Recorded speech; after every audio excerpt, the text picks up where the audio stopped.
We do things like songs that are a little, what we call sexy. You can see from the title, it's more of a love album.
All right. Yeah. Welcome to another week of Manversations 2020. What up, fellas? What's up, whoa? What's good? I'm good, What's up? man. What's up? Everything blessed, man. Everything great. You know what I'm saying? That's what's up, man.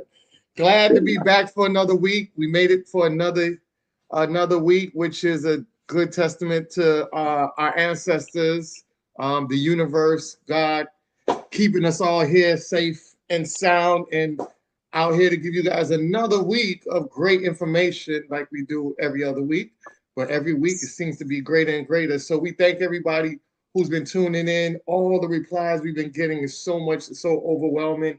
Even got stopped in the streets. I went to the Dr. Umar to go see Dr. Umar in Miami Gardens, and even out there, people was coming up to me, man, and just saying how much of a great show this is and what we're doing here on the platform. And I just told them like, yo, it's gonna get better. Yes. It's gonna get so dope. And shout out to Major. Major worked on something that you guys are gonna very much appreciate.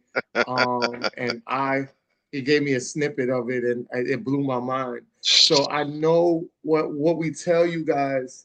I know sometimes y'all don't believe what we say, but when I tell you, yes, believe. It's going down. Because remember, people, before we launched this platform, people had a lot to say. They didn't think it was gonna get to the level it was on. They thought we was out here going to be bashing women and doing all of that. And it was everything that they said that they thought we were going to do was a complete opposite. And they thought it was going to fail. And then same people that thought it was going to fail came back and was like, yo, y'all doing some real good work. So even the naysayers, if you do what you do out here, even the naysayers will turn into your number one fans and your number one believers. You know what I'm saying? Everybody isn't going to see the dream that you see. It's up to you to put it in fruition. And I guarantee you, when they don't see it initially, they'll see it eventually.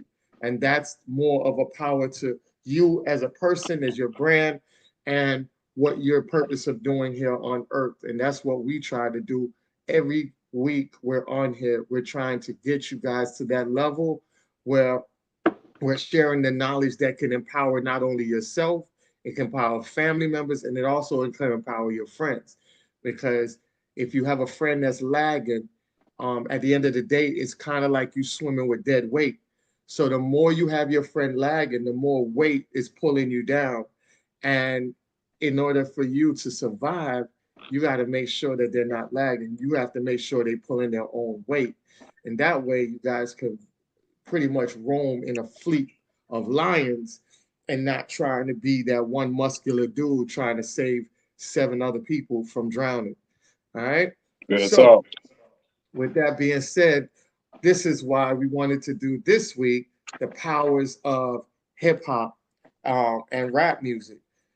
Why is it so powerful? Why has something that people thought was going to veer off, end up spiraling, not lasted long, end up being pioneered to one of the most influential genres of music to touch worldwide? Wasn't looked at as that.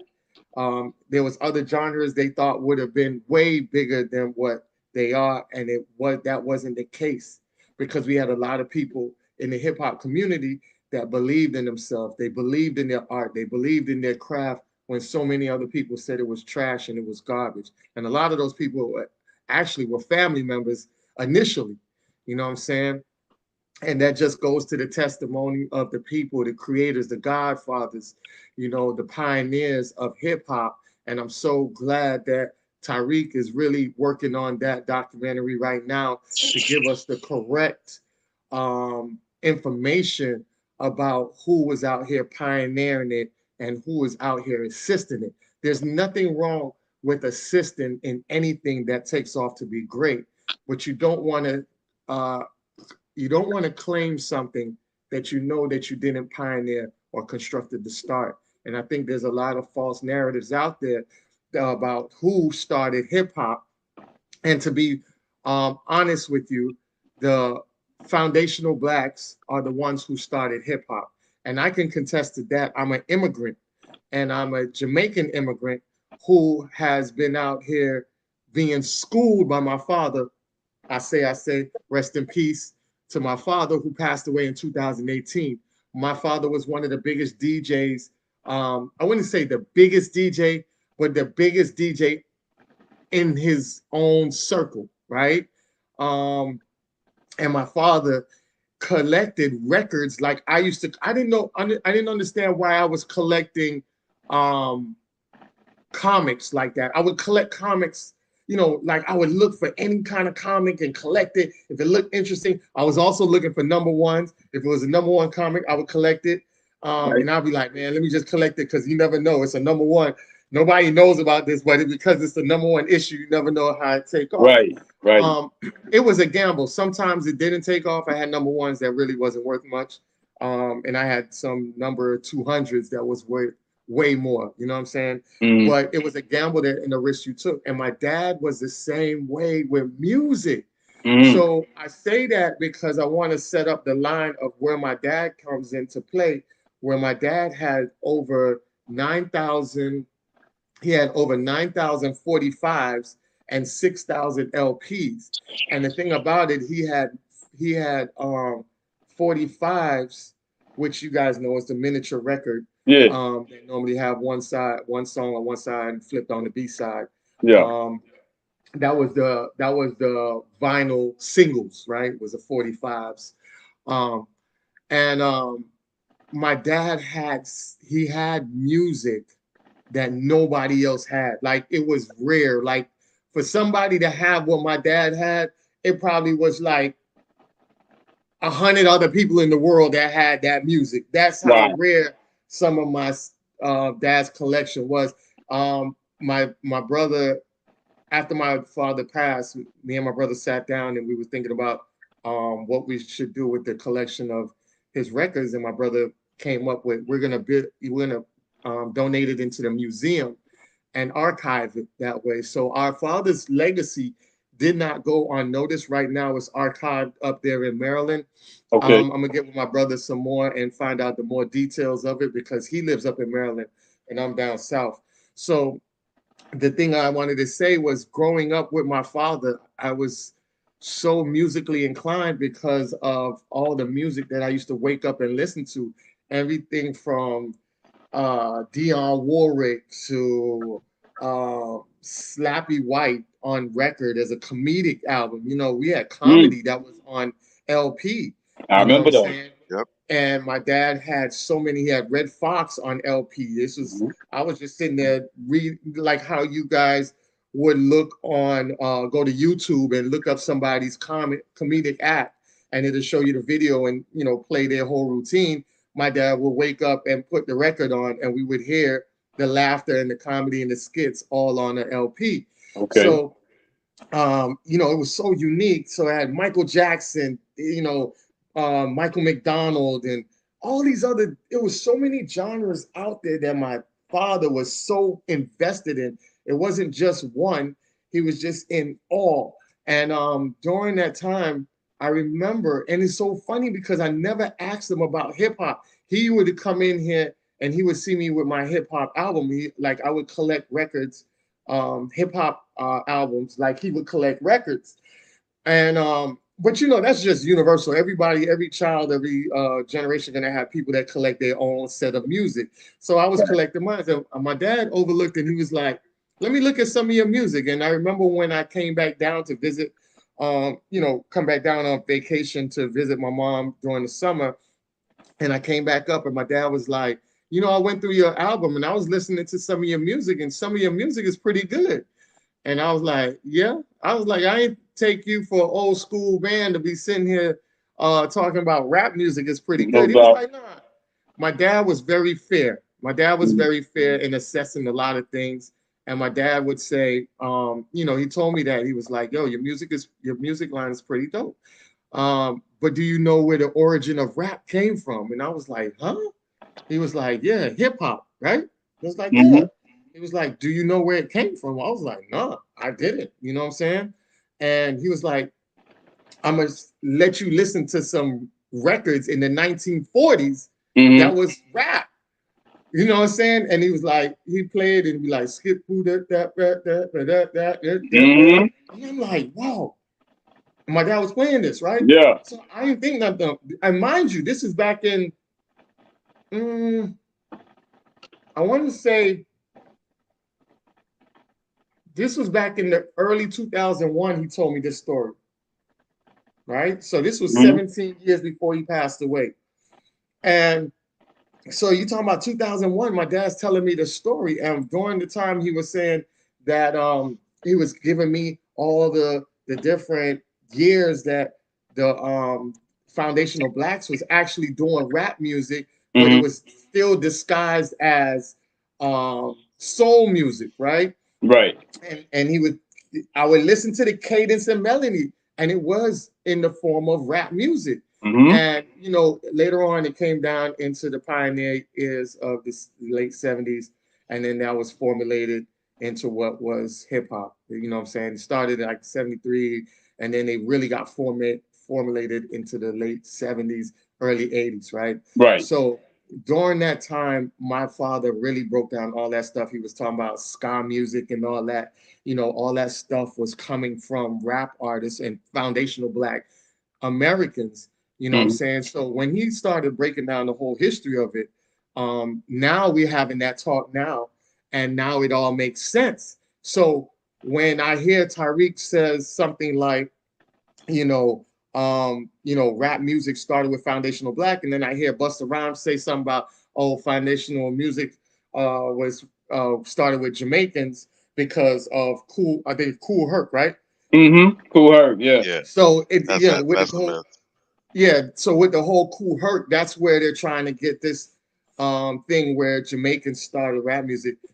I'm telling you, my dad was. I really wish that God had spared my dad uh, a good amount more alive before he had perished. Because if my dad was alive today, he would really break down that stuff, and probably Tyreek would probably use him in the inside the In the documentary. movie, he sounds My thorough as hell. Yeah. Yeah, my dad was real thorough with it. Man, he knew music like it was no. That's why I have an ear for music. So when like I say, he was breaking all that stuff down with the ska music and all that. And the Jamaicans with the speaker boxes and all that. Yeah, Jamaicans had speaker boxes out there. I don't know who pioneered the whole speaker box thing, but that was a thing with Jamaicans because remember in Jamaica, we're dirt poor. It's not like we had money like that. So it wasn't facilities to host parties. We had to Hmm. go out back and bring the speakers out back. So it wasn't like that was something that was a creative thing. It was just something that you had to do because you didn't really have no facility to hold people in there. We had Right. parties in backyards and stuff like that. Hmm. So, like I said, the whole thing of it was foundational blacks started hip hop.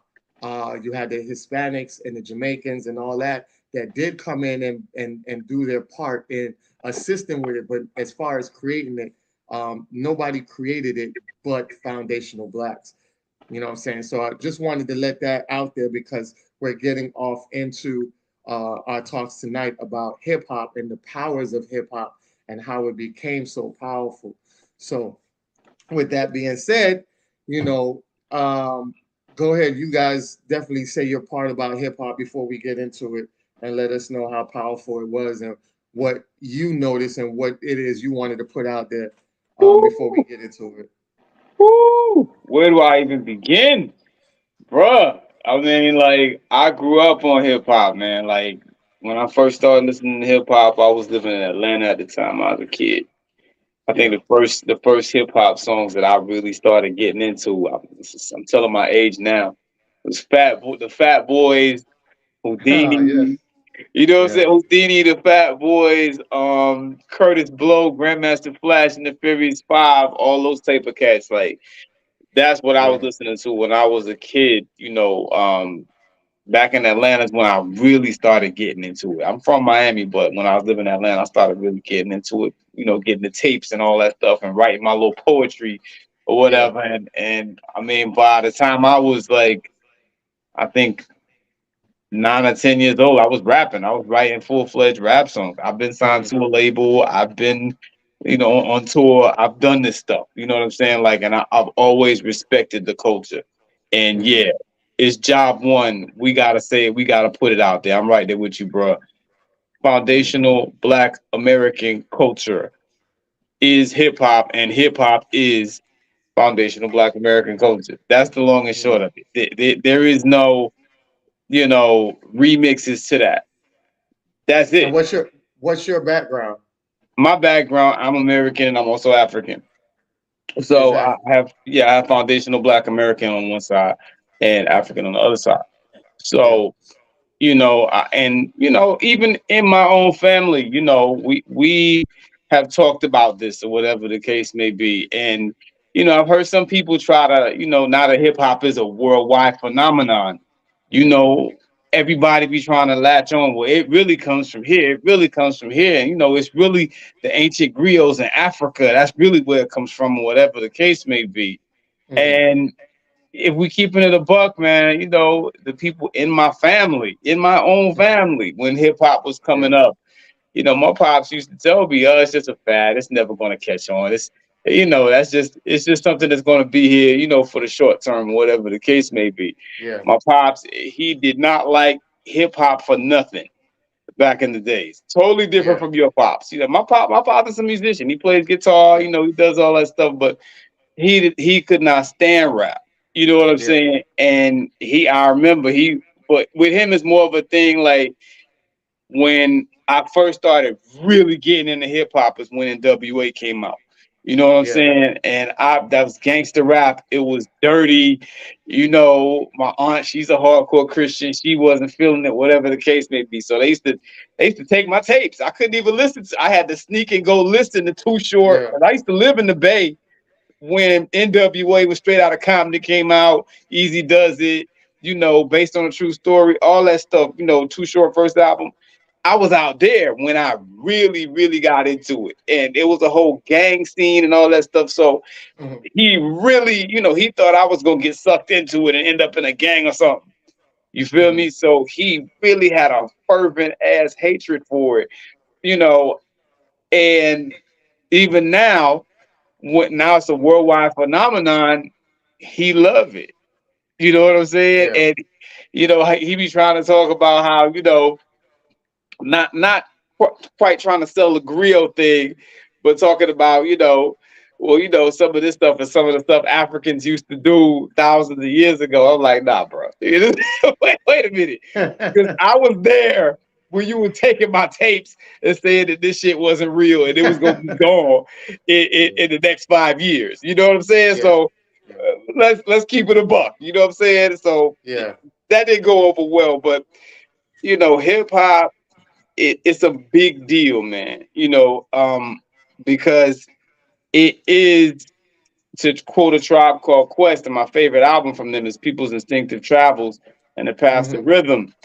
There's a Mhm. song on there called Youthful Expression. Yeah. And if I were to describe hip hop in a song or in a phrase, it Mhm. would be that hip hop Yeah. is youthful expression, like, but the real kind. Not just some kid talking stupid or whatever the case may be. It has its elements, the graffiti and the DJ and the B-boy and the MC and, all of those things. And, there's also an unspoken element of hip hop, which is resistance. Yeah. And that's actually my favorite element of hip hop. That's why I gravitated to NWA. That's why I gravitated to Public Enemy Mhm. and so forth, because that element of resistance really resonates with me. That's who I am at my core. You understand Yeah. what I'm saying? I come from, the lineage on both sides of revolutionaries. I have activists in my family on my mother's side, foundational Black American side, and Mhm. also in Kenya, my father's side. I have Yeah. uncles that were part of the Mau Mau rebellion where they ran the British out of Kenya. It's in my blood. It's in my psyche. You know what I'm saying? So something like hip hop, it was almost like the perfect storm. What else would I gravitate to? You know what I'm saying? Yeah. So I really, really I started liking hip hop, like I said, and dibbling, dabbing in it, and even writing it when I was a small child. But I fell in love with it around the first time when Public Enemy came out, the second time when NWA came out, and I was like, Mhm. oh, this is my shit. You know what I'm saying? And like that's when I just became the personification of hip hop. Like, and I just started studying it. You know what I'm saying? Mhm. But yeah, I got the whole resume, man. I used to be a dancer back in the day. You know what I'm saying? Beating Yeah. on the table, getting sent to detention, writing raps. I Okay, mean, Magic Mike. you did. It was just, man. I could, like I said, man, I could teach a class on hip hop with no notes. I love it. You know, I hate to see this the phase that it's in now.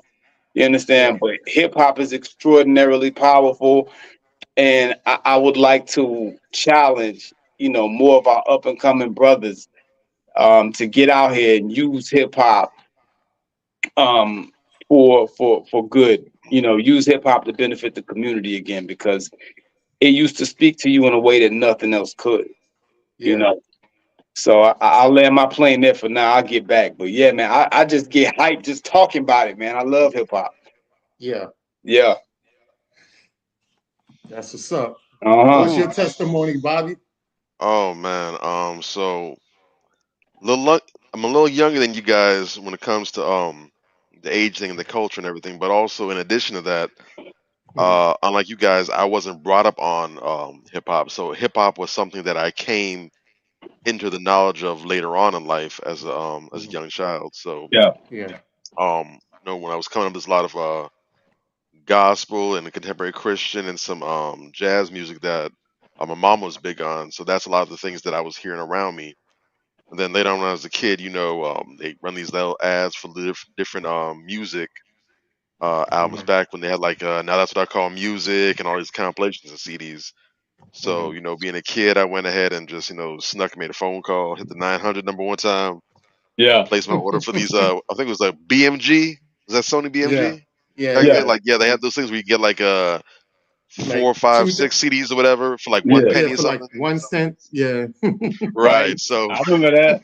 So in full youthful wickedness, I go ahead, I place the order, and I know damn well they can't do nothing about it because I'm just a kid. What you gonna do? You gonna stick me with the bill I can't pay for? My Yeah. parents don't know about it, so I pull a whole, I'm just a child, I don't know any better type Yeah. vibe. Yeah. And I just did that based off because I like music. I like music, Right. Mhm. but I didn't know music like that, so I just went based off of what looked good, what albums looked the best. So I think the first CDs I ever picked up was back when Hanson dropped Mbop, Yeah. Mhm. Sugar Ray and their Lemonade and Brownies album, and Mhm. Matchbox 20, Yourself or Someone Like You. So that was like my first bits of music right then and there. Yeah. Okay. So that was my background for the longest time. This was the music that I knew, and I kind of gravitated towards that kind of music. It was poppy, it was fresh, and it was kind of energetic. No doubt. Music you could feel it was different. It was different what other people were listening to me around me as well. And Mhm. then I remember when I got into elementary school in fourth grade. There wasn't a Mhm. whole bunch of black kids in my class either. There was about maybe two or three other people besides myself. Yeah. And one of my classmates was listening to, I think it was Fat Joe's Bet Your Man Can album. And so I Okay. just heard her, we were on a break. She was bumping on her CD player like it was good. I'm like, hey, what you listening to? So she let me listen to it. I'm like 30 seconds in, I'm like, whack. Yeah. I heard like, I'm like, okay, cool. I respect that this is what you listen to, but doesn't do anything for me. It was I was underwhelming. fourth grade. I was like, Yeah. yeah, it did nothing to me. Now, mind you, of course, I'm a kid. I'm not deaf. The radio was on. Power 96 was big. 99 Jams was big. No Hot doubt. Yeah. 105. So I'm hearing rap and other music on the radio, or whatever. But as far as what I'm actually listening to, actually clinging to something, I didn't have Mhm. that yet. Hmm. So then Gotcha. fast forward a couple years, I hit middle school, junior high, Yeah. and one of my classmates had their CD player on. He was bumping some music or whatever, Mhm. and I could kind of hear a little bit. I heard like the little boom bap in the distance. Like, hey, that sounds kind of good. I'm like, hey, what you listen to? So he goes ahead, he shares his headphones with me, and all of a sudden, he rewinds the track, and all of a sudden, I just hear this weird little chinky Asiatic type beat kick off, and all of a sudden, I hear this voice come in and kick off with one for the treble, two for the bass. Welcome to the great, incredible paper chase. Keep your boots laced if you want to keep pace. And all of a sudden, I hear this other dude, oh no, niggas are scared to hustle. And my first real introduction Yeah. was, and I think it's probably one of the best introductions at that time that you could have, was the Lyricist Lounge. I'm listening to Mos Def, I'm listening to Nate Dogg, I'm listening to Pharoah Monch, and Mm. 15, 20 seconds in, man, it was Woo. Yeah. the hooks was in, man. Yeah. Bruh. The Yeah. cocaine took hold, man. I'm like, I don't know what the hell this is, but yo, let me listen to some more. This he Very. ended up sharing his CD player with me for like half the day, and dude became my best friend after that. Literally hip hop right off beat, helped me forge a quality relationship with this person, man. Yeah. And ever since then, hip hop was what I was into. That was my thing. That was my flavor. That's what I was into. And so I still liked other music. I always had an open, especially because I had that introduction to other stuff much earlier. So music in Mhm. general was never one dimensional with me, but hip hop at that moment became the first love for me. And one of the things that I had to do battle with during childhood, because I moved around a lot. I was used to being the new kid frequently. I get picked on, I get bullied and stuff. Mm. And so, I Mhm. definitely had a temper early. I had, I wouldn't say anger issue, but I definitely had a temper. It didn't take much to get me riled up. And, I was getting a point now where I got in trouble so much that,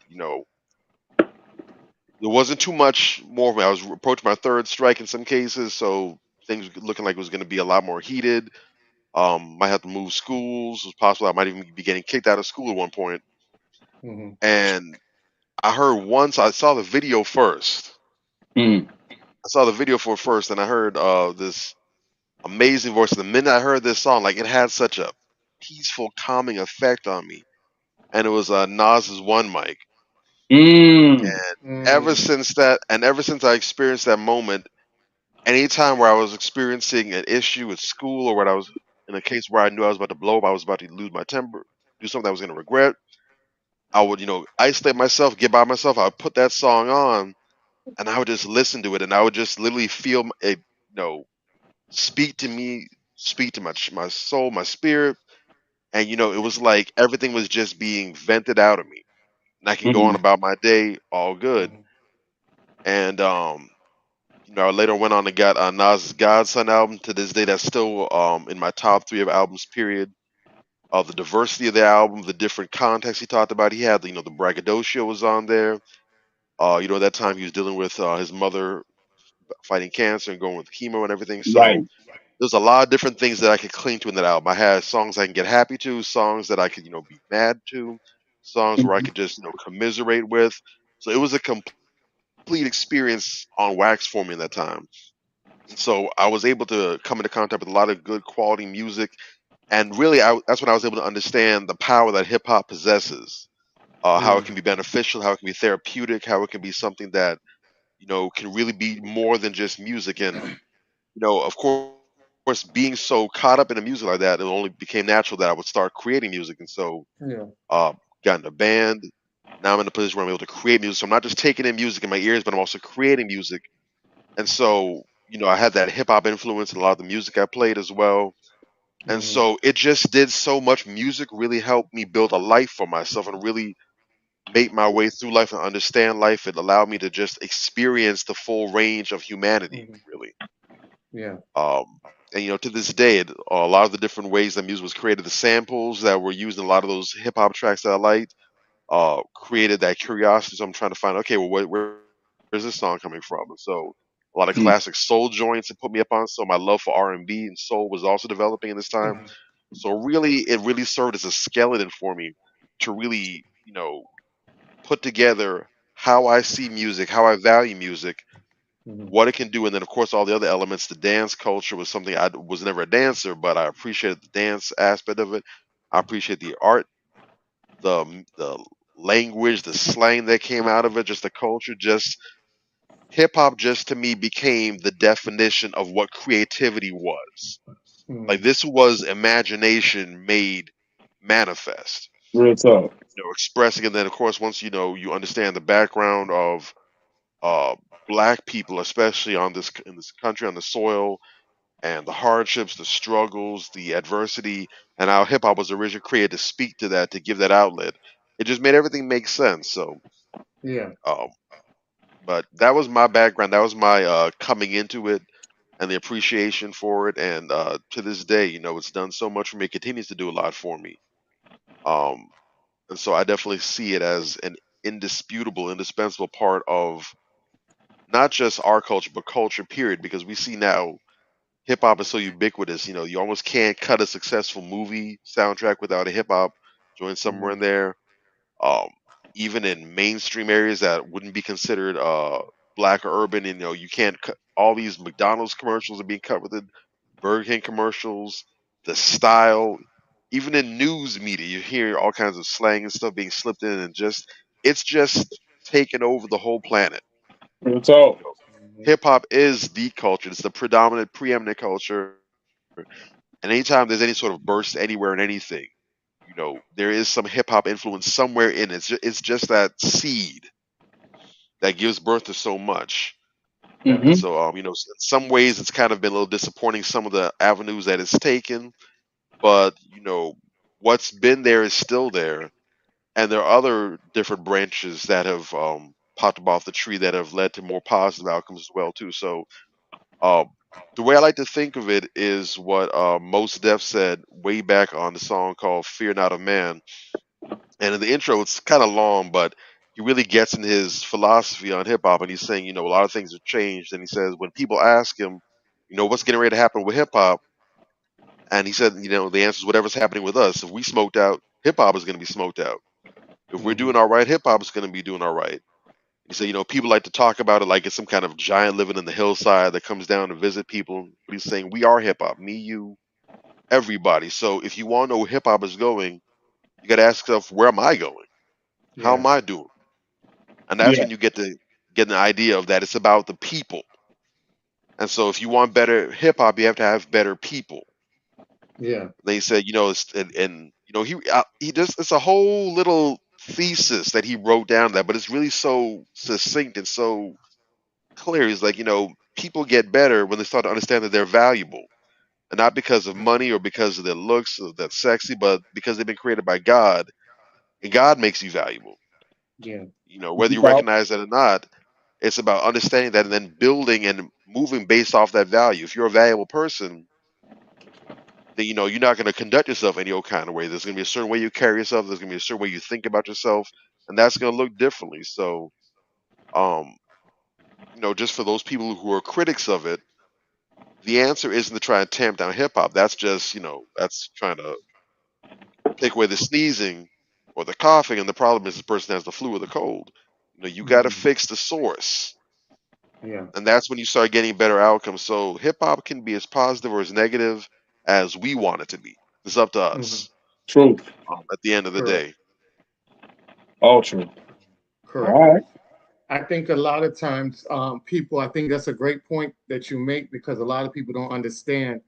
We want to make this kind of BS argument about, well, we did the same worst music back in the days that's going on right now, and that's not true.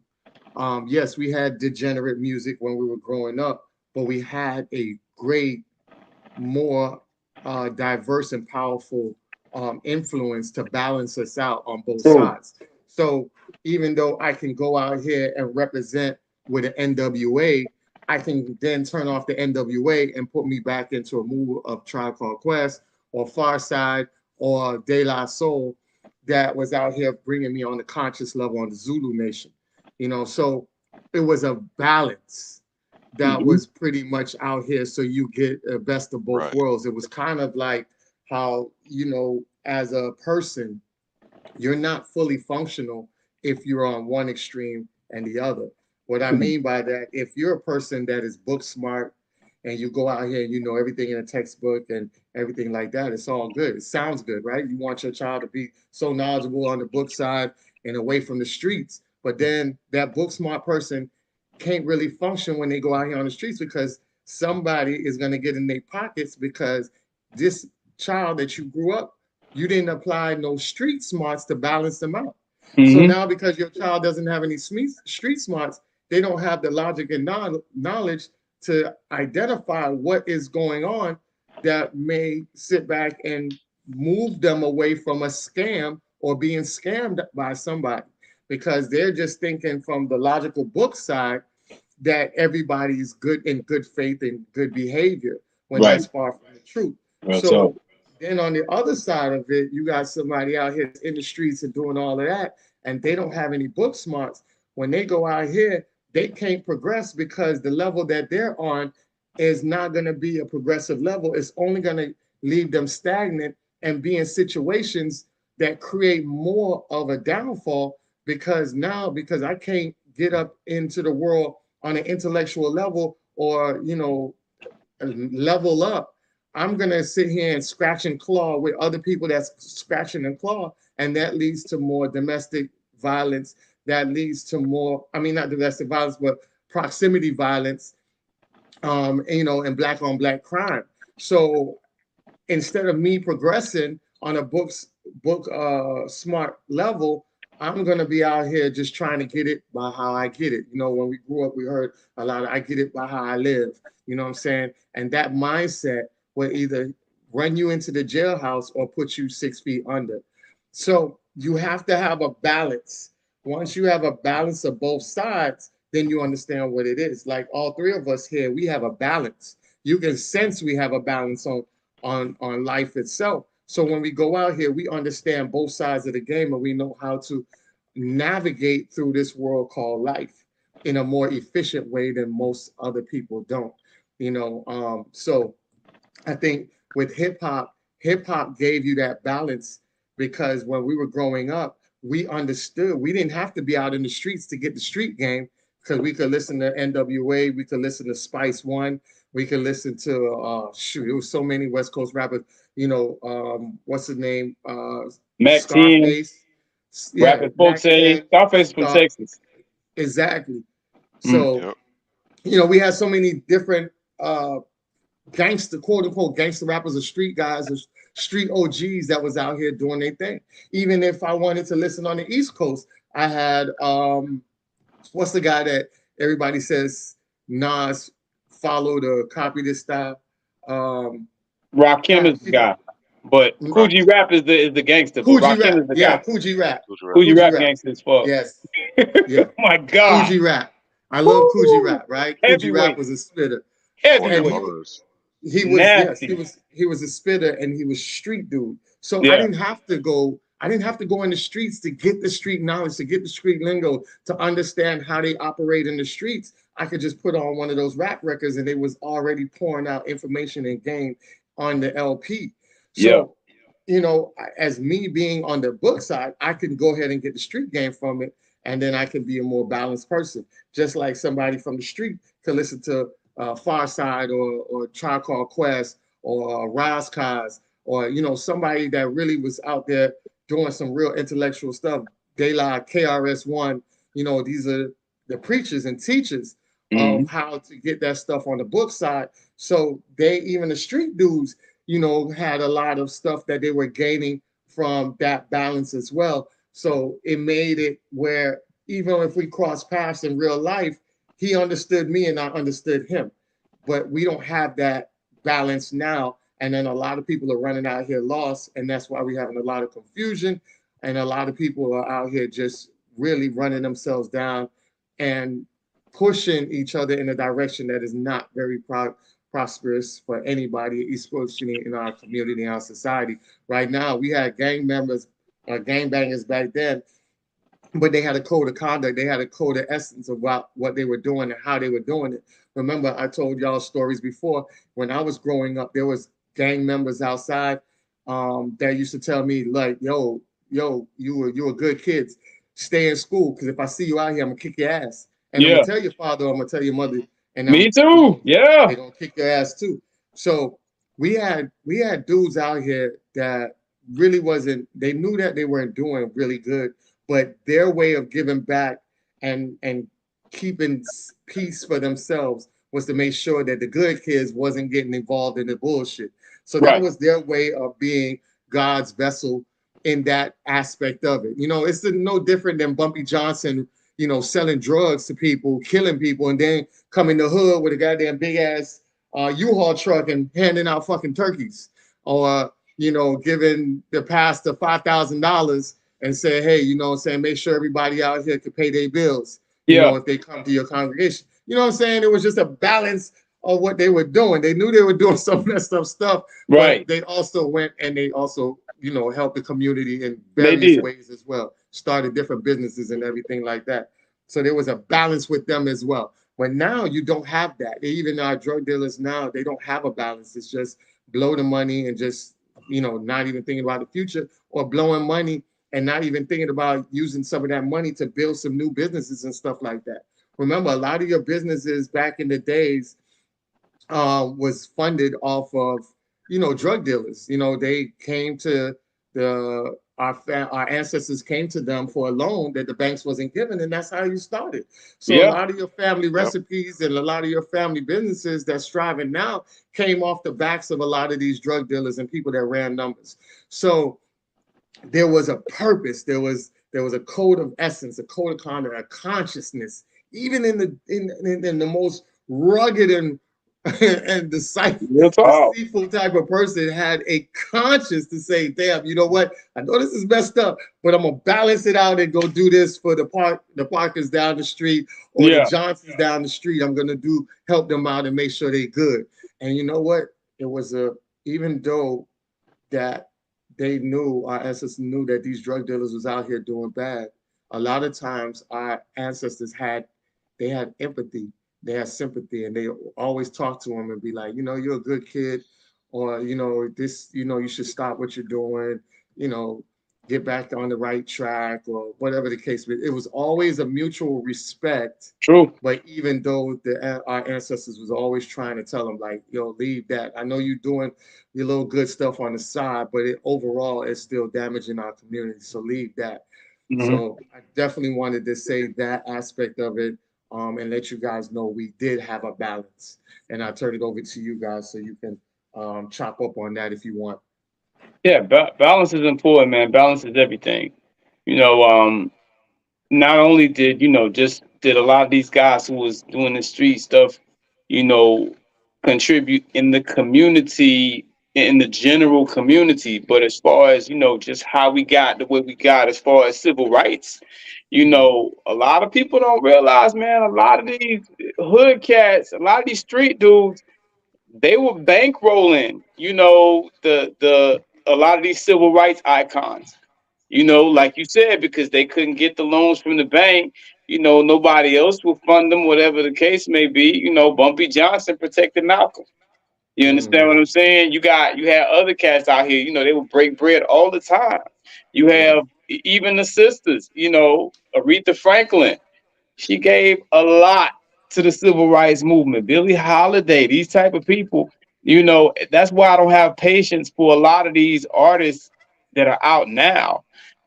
Artists that are out now are like, $50 million slaves. At the end of the day, they don't do nothing for their community. They don't even think about it. This is why I don't respect people like A$AP Rocky. You know what I'm saying? And Young Thug. They asked Young Thug about, what was going on, or how he felt about the killings or whatever. I think it was Mike Brown. I think both Young Thug and A$AP Rocky, they asked both of them. It was either Mike Brown or Alton Sterling, one of them. And Young Thug was like, man, I don't care about that. That's the politicians, all them, that's their bullshit. I don't care about none of that. I'm flossing this ice, I'm this and that. And now look where he is. Now look where he is today. Yeah. You understand what I'm saying? And this is, goes back to what Dr. King said about, a justice, something akin to how do you say? I want to paraphrase an injustice in one place is basically akin to an injustice anywhere. You know what I'm saying? And Young Thug is, I don't wish ill on any brother. I don't like to see brother locked up or whatever the case may be, but he makes all this toxic ass music, and he shrugs off the people in his community that actually matter. He don't care about them. And it's his own toxic music now that's got him in hot water. They moving the goalposts. They done got some elected coons in Atlanta that are, taking music now and using music as evidence, which has never been done before. That's something that, they only do it just for black people in hip hop. You know what I'm saying? And we have to be very careful about that. That's a very dangerous precedent to set, because anybody can say anything on a song. You feel me? And, so it's a very slippery slope there, but the balance, back to the balance point, right now it's just all negative. And A$AP Rocky also said something very coonish. with regards to, lives being lost out here, at the hands of crooked cops or whatever the case may be. That's why I respect either of them. But back in the day, hip hop had a conscience. You understand what I'm saying? Like, these brothers and sisters were speaking. Yeah. They had whole songs like Self-Destruction, where the whole hip hop community came together. Even if you wasn't on the song, you was in the video, and y'all was spitting that message. Black people, you headed for self-destruction. You understand what I'm saying? The West Coast did one later, when gang violence got out of control. We're all in the same gang, Let's stop the gang violence because we're all on the same team. That was important, man. And even, like you said, the most gangster, most thuggish rappers still had a conscience. NWA was on that record. We're all in the same gang. You understand? Ice-T was on that record. Some of the most gangster ass rappers were on that record. You feel me? And it was to stop the violence. It's like, okay, we got our street business. We not perfect individuals. We the gift and the curse in many ways or whatever. But we don't want it to go down in the community where the community is destroyed. We want to contribute to the community. That was the general consensus, and for every, negative record you had a positive one. Now that rap has become corporatized, you understand what I'm saying? It's bought and paid for. Basically, rappers don't have a soul.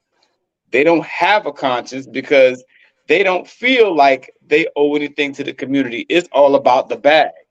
It's become a multi-bajillion-dollar industry. And so you got niggas quick to crack open their booty hole and just sell their goddamn soul. You know what I'm saying? That's what's really going on in hip-hop today. And that's why I've lost so much respect for it. There was somebody who put up a post the other day talking about how, all you old heads, y'all just hateful and jealous and, blah, blah, blah, this, that, and the third. And nah, it's not that. In every era up until now, I can name greats in hip hop. Can we all not agree on that? You know what I'm saying? You had the Houdinis and the Run DMCs, and then, you had the Rakims, the Kool G Raps, the Big Daddy Kanes, you had that whole era, KRS. Then you had, Nas and Jay-Z, Tupac and Biggie, that era. Then you had the Nas and Jay-Z's, and then Kendrick and J. Cole, I think, was the last iteration of that. You know what I'm saying? And like now, who's the great for this generation? You know what I'm saying? Kendrick. But they're not this generation. That's what I'm saying. That's the last iteration. I'm talking about now. JID. You gotta add JID in there. I love that. Who? JID. I don't even know who that is. Who's JID?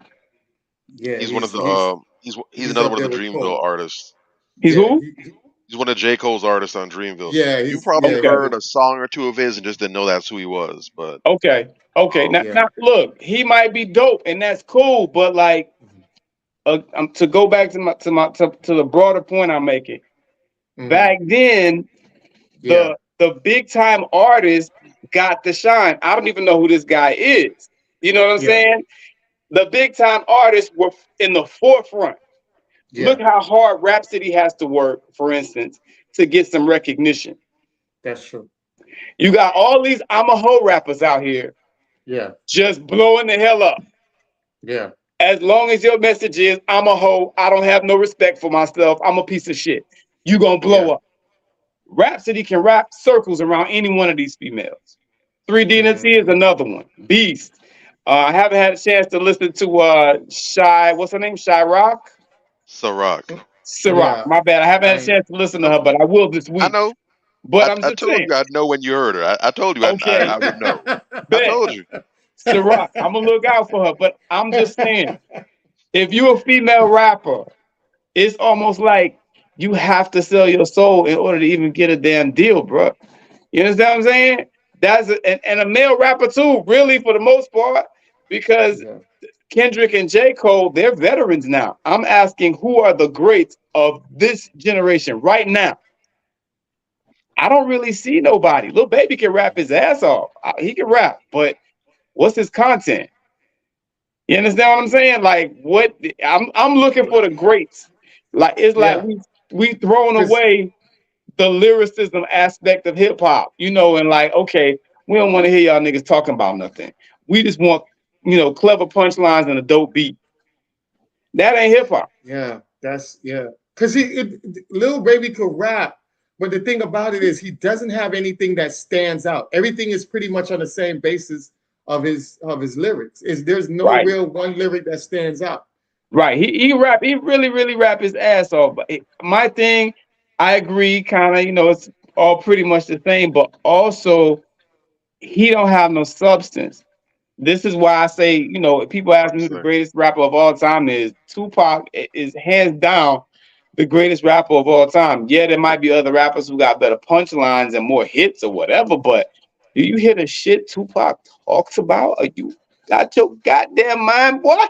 That man is a problem just based on what he's saying. KRS is the same way. You know what I'm saying? Rakim is the same way. Nas is the same way. These guys are talking about something. That's why I can't put Lil Wayne on my top 5 or top 10 or even barely makes my top 20. He don't talk about nothing. You understand? Like these hip hop artists nowadays, they don't have nothing to talk about. Queen Latifah was talking about this just the other day. You know what I'm saying? About how, today's rappers, they just they don't care about their community. There's so many issues out here that's going unaddressed. Rap used to be like the CNN, of the industry. That was our CNN. That was our news network, the Yep. colored news network. You feel me? Rappers don't talk about nothing no more. You know what I'm saying? And that's just where we are right now, man. There is no balance. It's all, rappers now, if we keep it at a buck, we listen to the average rap song, the average rap cat. They make money. All they talk about is money. I ain't mad at the money conversation. Braggadocio has always been an element of hip hop. Okay, fine. But damn, I mean, that's all you talk about? Money, promiscuous chicken heads, and being a goddamn junkie. Not even selling drugs, Yep. but being a junkie. You know what I'm saying? It When did used to that be shit that. become cool? You know what I'm saying? It Like, went really? right. It went from rapping about moving dimes, moving nicks, being on the block trapping. So it used to go from that.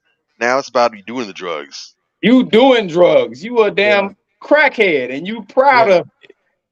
And Bro, it's bad, man. Like, it's bad. I And some of take a the Molly beats, when I'm such and and that's such. and yeah, that was the downfall of Mac Miller. I really like Mac Miller, man. Mac Miller was a dope MC, but the okay. downfall was the drugs. It's like he became just a dope head. Like it was I'm just crazy. saying. Yeah. That shit ain't never been cool. Meek Mill talked about that. Like, how he just started doing drugs because of peer pressure. Because of peer pressure. That's it. Yeah. Him and his boys always used to think that doing drugs was for losers. And it is for Wasn't losers. You know what I'm wrong. saying? I'll stand up and say that. You see me, if you got a problem with that, I'll say it with my chest. You know what I'm saying? If you out here and you just a goddamn junkie, you know what I'm saying? There's nothing cool about that. Yeah. And why you try to make it cool is beyond me. Like, because when you don't have no control over what you're consuming, that makes you unhealthy. It puts your body in a state of dis-ease. That's why they call it disease. You know what I'm Yeah. saying? And we need to Not just start that, but it treating makes you a target. It right, makes you an Yeah. easy target. You're not a threat. easy.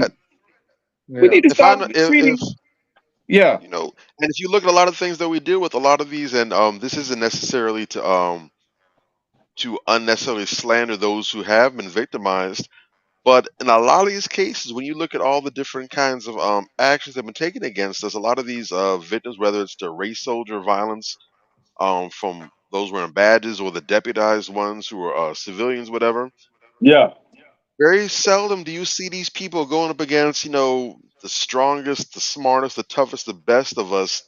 Usually they're going for soft targets. They're going for individuals who are by themselves or alone, or mm, they high, they drunk, or they out their minds, but they're otherwise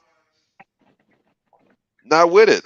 I yeah, remember a post that Riza Islam, shout out to the brother.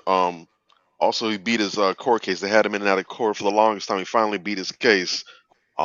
Super thrilled for the brother.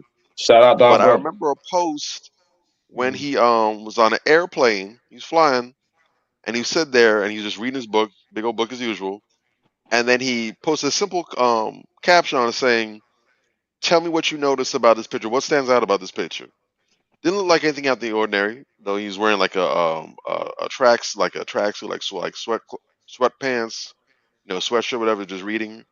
People saying things Hmm. like, "Oh, the outfit's all black," or "Oh, you're sitting in first class," whatever. Whole bunch of different comments. Someone made the observation, and you can tell that this is a person who's also on that same wavelength. That's why that stood out to them like that. Mhm. And someone stood right there and said, "I see what it is. He's dressed comfortably, but he's ready for anything." And Mm. RZA checked off. He gave it a little heart on. He said, "Bingo, dead on." The brother, he's dressed comfortably, casually, but it's presentable. He's got his hat Hmm. on, but all the gear he has on, if anything were to go down, Mhm. if he was to be accosted or assaulted by somebody, if something happens on the airplane or whatever, the man's ready to move. He's not wearing flip flops and slides where he's going to be twisting his ankles or falling out of his shoes trying to move around, whatever. He's got his little sneakers on, some appropriate socks. He's got some decent pants on, whatever. Nothing hanging or Right. sagging, nothing baggy or loose on him, but it's fitted. You know, he's comfortable.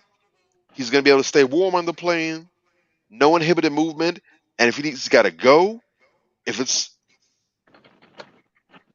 if he got Yeah. to get his WBC or UFC on, Yeah.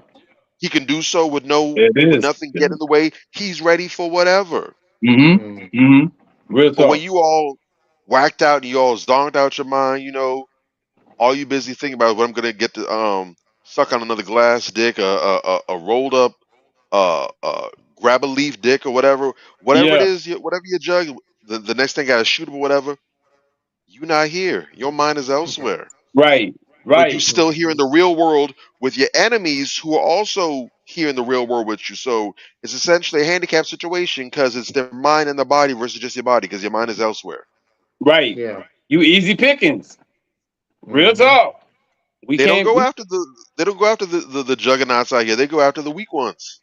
We can't Yeah. afford to be like that. What they say about George Floyd, that he was, he was high off fentanyl or whatever the case may be, and that also gives them an excuse, right? You know what I'm saying? When they That's harm something you, whatever else. the case may be, it gives them an excuse to say, "Oh, well, it was really this that killed you, and it wasn't that," or whatever the case may be. You To muddy know, the waters. to muddy the waters. We And can't we know give it's them BS, anything. but if it's legit, I mean, it's because remember, especially when you talk about these legal cases or whatever, all Mhm. you need is it doesn't have to be a shutout case of where it's plain and simple. It just has to be able to create a seed. Mm-hmm. Built Is up. there it has to be beyond a reasonable doubt. If there's one piece of doubt that can be implanted where someone can say, well, it's possible, Mhm. then That's it's done, it. it's over with. Mm-hmm. It's a thin margin. That's It why they say is. they have to prove the case. It's on the prosecution to prove their case. As the defense, you technically don't have to do anything, but they have to prove their case past a reasonable doubt. And if there's a legitimate reason where someone can say, "Well, I'm not sure," Exactly. And Yeah. you know how rarely we ever see justice. You know what I'm saying? So we really, really gotta, get behind this. You know what I'm saying? Mhm. And Mhm. and stop giving them excuses. You know what I'm saying? So yeah, man, it's a thing. You know what I'm saying? We can't put ourselves in harm's way like that. And that's also an element of hip hop, to just kind of be ready for whatever. You know what I'm saying? It Exactly. really is. Because there's always danger afoot. You know what I'm Yeah. saying? That's what we yep, rapping about. Mhm. Getting, navigating through the danger, navigating through the labyrinth and coming out victorious. That's what we rapping about. So, it becomes a part of you where it's entrenched in you, it's ingrained in you, like, okay, I gotta move a certain way. I can't move like the average person. That's part of why Click connected with us, and it clicked so well because you wasn't gonna get that shit from heavy metal. Heavy metal Yeah. wasn't talking about that. Don't push me because I'm close to the edge. I mean, that's right, talking to me. You know what I'm saying? Them white boys, they ain't go through the same life experience we had. You feel me? So Mhm. yeah. Go ahead. And I know we probably went a little over on that, but man, it was a moment. You Yeah, feel yeah, me? no. It was dope. Yes. It's dope. No, it Yeah. leads me up to the next segment, which is the green flags, right? So the green flags of hip hop that got Yeah. me to the next level. I don't know if you guys have any lyrics that you guys want to share, but Um, this segment is where I'm going to share some of the lyrics that helped me while I was growing up, and I'm yeah. just going to explain some of them that I'm going to share with you. All right. Yeah. Go. So it says, I must admit, on some occasions, I went out like a punk and a chump or a sucker or something to that effect. Respect I used to never get because all I got was upset when niggas used to be like, what's up, fool? And try to sweat a nigga like lip. Nigga, what's up? For some reason at all, I can't recall because niggas throwing C's in my face.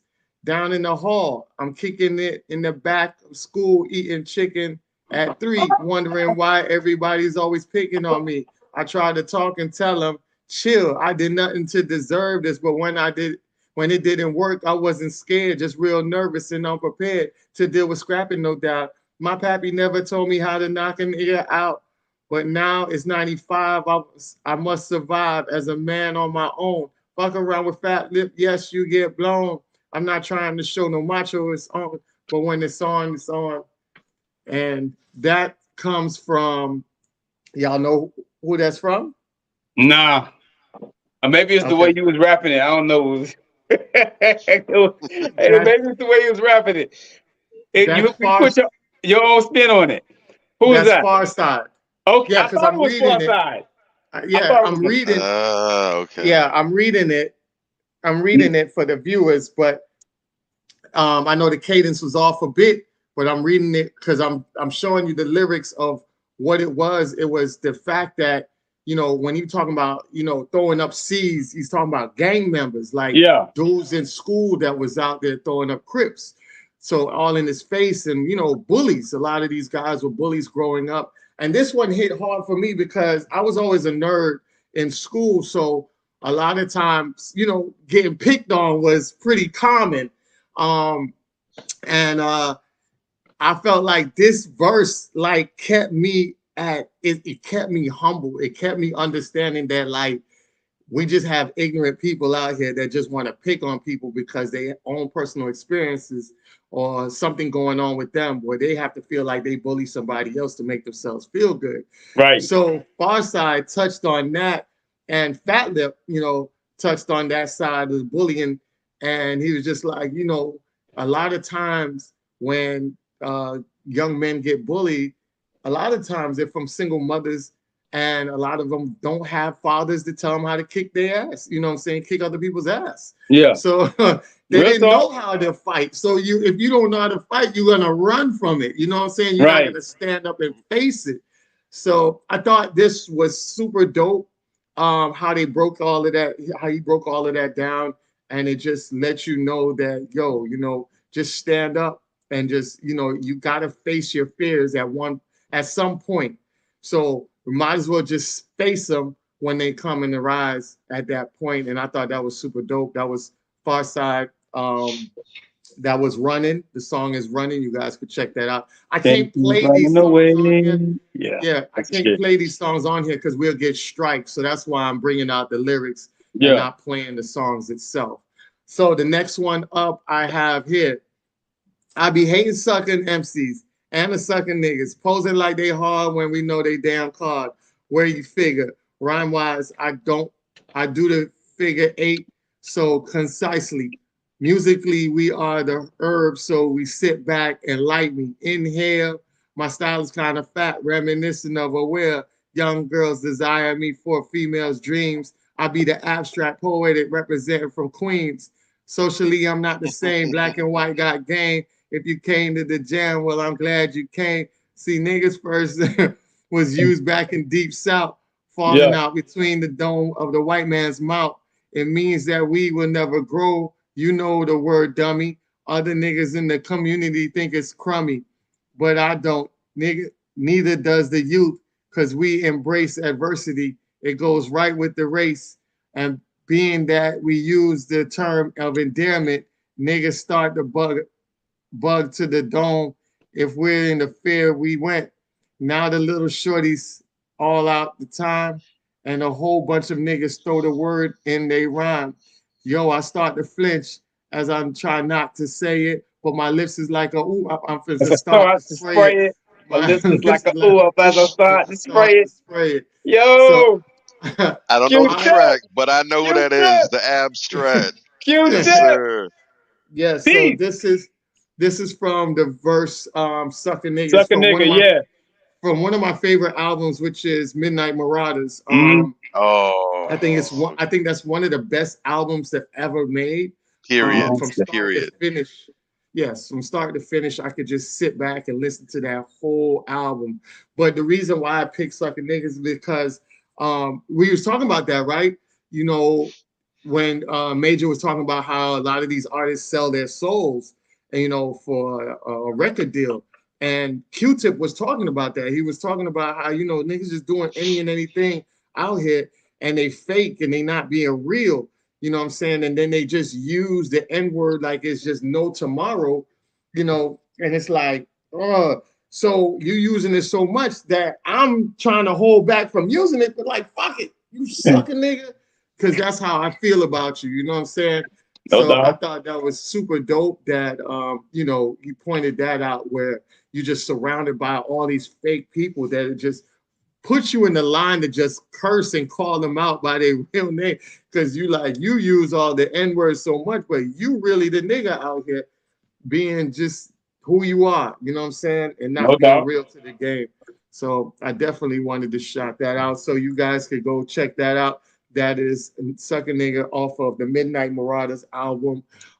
Next up, I have okay, so this goes, Major should know this one. You Are Yeah. Appreciated. When I was Oh, young and me and my mama had you already beef, know. 17 years old, kicked out on the streets. Throwback at the time, I never thought I'd see a face.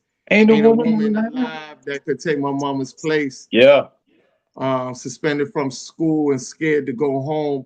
I was a fool with the big boys, Breaking breaking all the all the rules. rules. Yeah. I shared tears with my baby sister over the years. We It was was poor than other little kids. Yeah, it was poor than other little kids. And even though we had different daddies, the same drama, we think When when things went things wrong, we was wrong, blame we blame mama. mama. I reminisce on the stress it caused. It was hell hugging on my mama from the jail cell. Mm-hmm. And would have think it's elementary, but hey, I see the penitentiary one day and running from the police. That's That's right. right. Mama catch me and put a whooping on my backside. And even as a crack fiend, mama, Mama. you always was a black queen, mama. I finally understand from a woman it ain't easy trying Trying to to raise raise a a man. man. You was always committed, A poor a single mother poor on single mother welfare. on Tell me welfare. how you did it. You did it. You know, there was no way I could pay you back, but I But have the a plan plan is to to show show you you that I that I understand. understand. Woo! You are appreciated. So Dude. I this one really hit me because a lot of people didn't know that when I was 15, I became um I became too much for my mother. And when I mean too much for my mother, I wasn't like I wasn't disrespectful to my mother or anything like that. It was just that my father was in another state, so I didn't really have any strong male influentials directly on me like that. So I would follow the wrong crowd, and I remember getting into trouble at school, and they wanted to suspend me, and my mother was like, "You know what? I'm gonna call your father. I think it's time for you to go live with your dad." And I was like, "All right, cool." You know what I'm saying? And my dad was like, "Yo, send him up here. I'm good. Yo, just send him. You don't got to tell me, just send him." And I went to go live with my dad. And this hit me hard because, you know, my mother tried everything in her powers. And I think a lot of single mothers out here try everything in their powers. And I don't think my mother was single. I wouldn't say single mother, but in the household, she was pretty much on that level, even though she was married to my stepfather at the time, but he wasn't really a good role model at that. He had his very devious issues, but I think at that time, my mother just didn't have no other option but to send me to my father. And I think that was the greatest moment of my life, is to go live with my father, because my father molded me into who I am today. And anytime anybody says anything, um, tremendous or admirable about me, I always credit my father for that. The thing is that my father wasn't anywhere near the level of my mother, but as far as financial wise, but as far as wisdom, he was one of the most gifted and knowledgeable men out there. And I respect my father so much from that. So when Tupac said my mama put a whoop into my backside, my mother was always on me. My mother was always trying to discipline me and doing whatever she could. But it's a different type of discipline. It's a different type of leadership. It's a different type of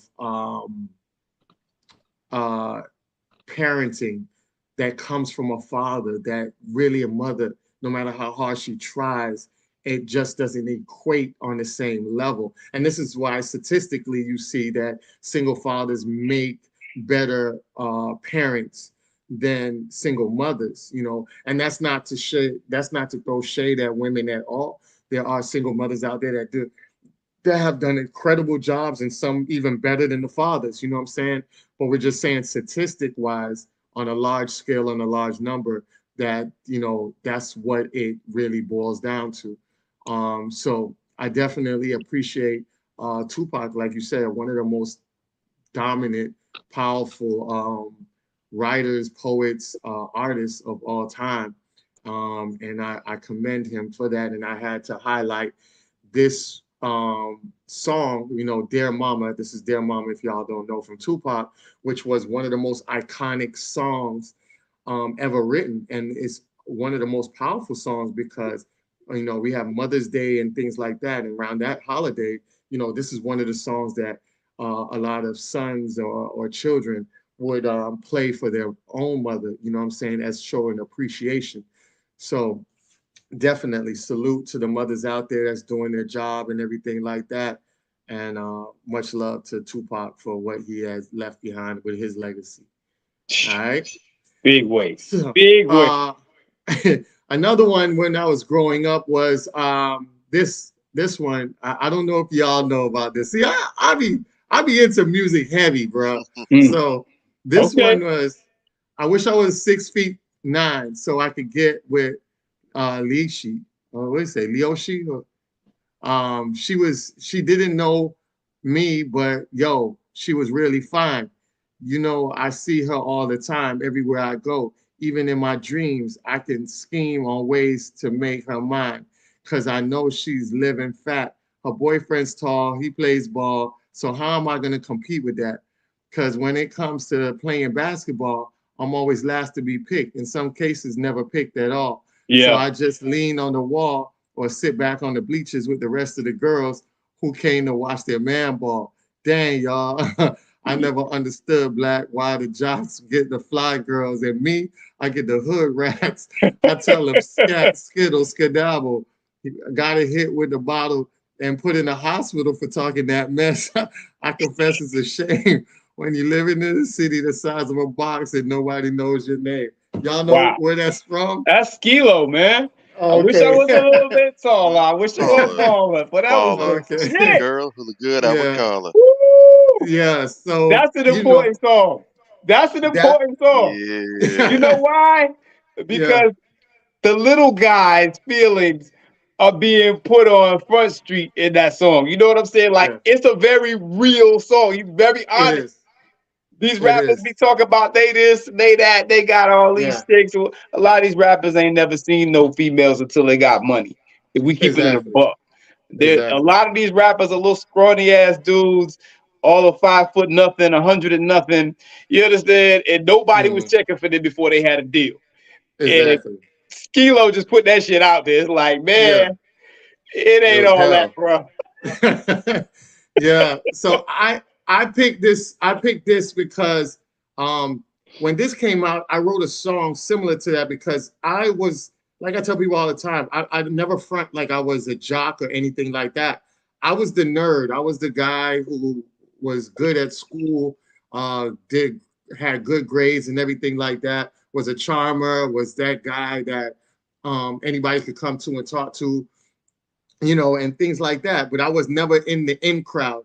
So I felt when he said what he said, I felt that as a nerd, you feel that. A lot of nerds ran with this song and felt good about it. That's why this song peaked #1 It for was a a hit, long time, because there was big a hit. lot of people out there that felt like that. You know what I'm saying? And he spoke to them. He was like the spokesperson for the guys that weren't getting picked and getting chose like that. No doubt. You know, and so I have wrote a song um called Wondering Why Fly Girls Don't Never Enter My World, because it ain't the same when chickens enter your brains and constantly be playing games. Wondering why I'm not that guy that they consider to be real fly. Used to sit back and cry while holding my head high to the heavenly sky, praying and begging to die because I would never get no attention. Only time I was mentioned was up in class. Used to score high on the test.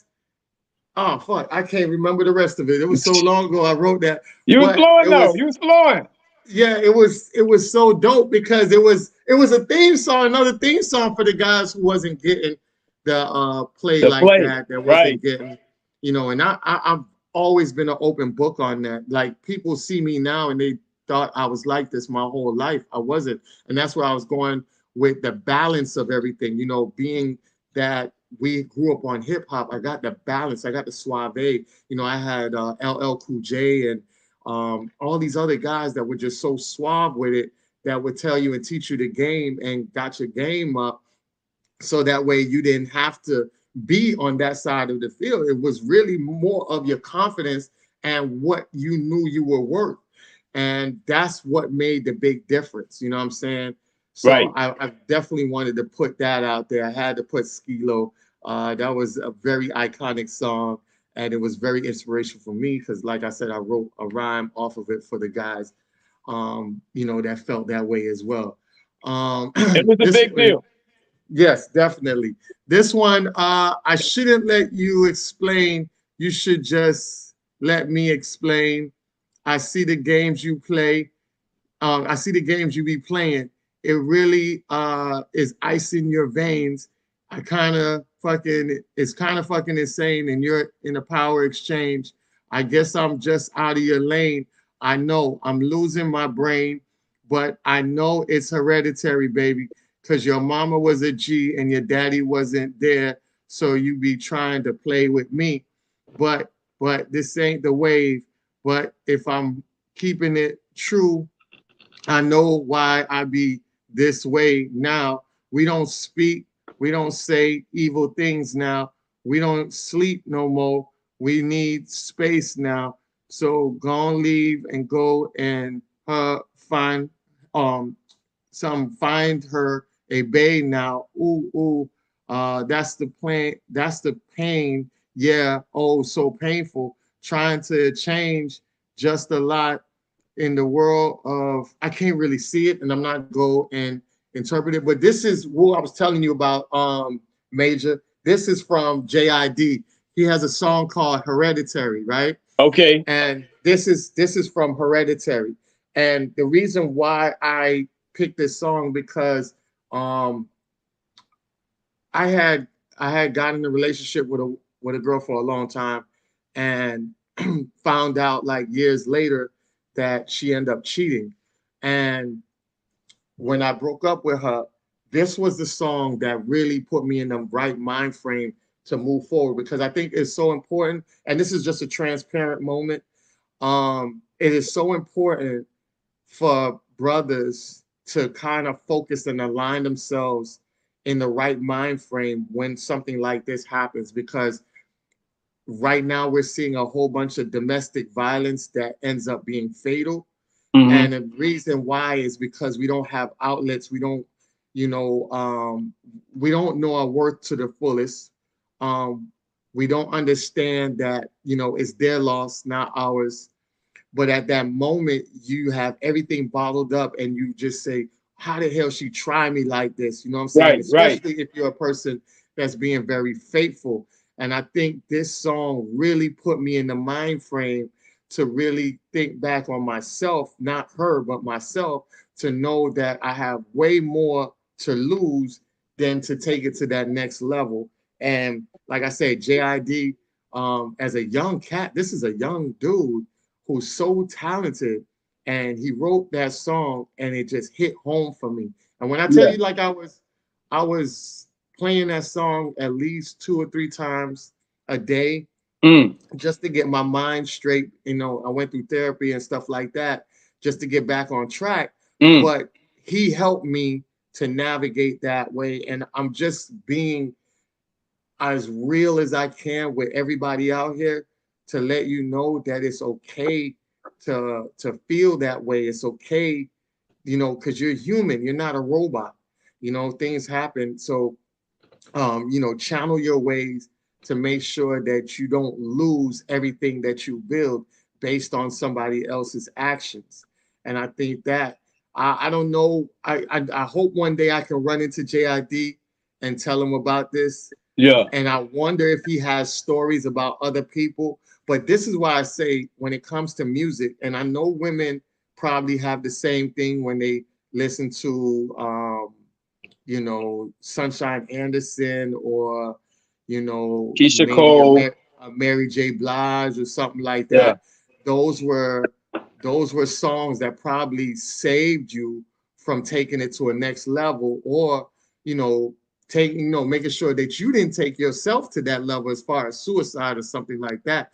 You know, that's why I say music is so powerful in the realms where it can save you in so many different aspects.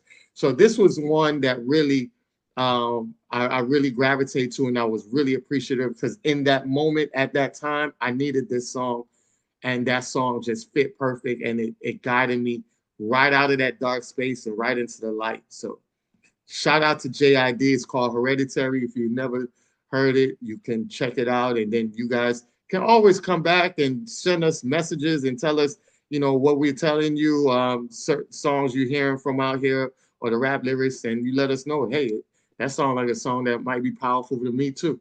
You know what I'm saying? So, Just give us feedback, all right? yeah. All right, so next one we got is definitely on Hey. time, right? So, Hey, hold up so now. this one, Hold up. so yeah, so this one really, it really 305 set stand the up. foundation. Yes, it really set the foundation That's a for big me one. growing up, right? That's a Because classic. yes, this was a classic. So that's why the JID really helped me out, because I already had this in it as my foundation. When I was growing up, you know, shout out to JT Money. This is his song, Whole Problems. You can check it out. A lot of y'all might be in different areas. Y'all don't know about down south music, Florida music, but this was a pioneer down here. And everybody down here really respect this record because it really Woo. set the foundation for a lot. Woo. This record right here, no lies, This was stopped a this lot was of game domestic on wax. violence from going fatal. This Yeah. stopped a lot of domestic violence relationships from going fatal. All right, so I'm gonna read the lyrics. Whole problems ain't no problems. Don't hate the game because it ain't gonna solve them. Nigga, you need to let that motherfucker go. Just like you got it, you can find another hoe. See, hoes come a dime a dozen. What you is a nigga hard up, but loving, pushing and shoving. About a woman who giving up ass, homeboy, you bugging. I told you about trusting them stank ass HOs.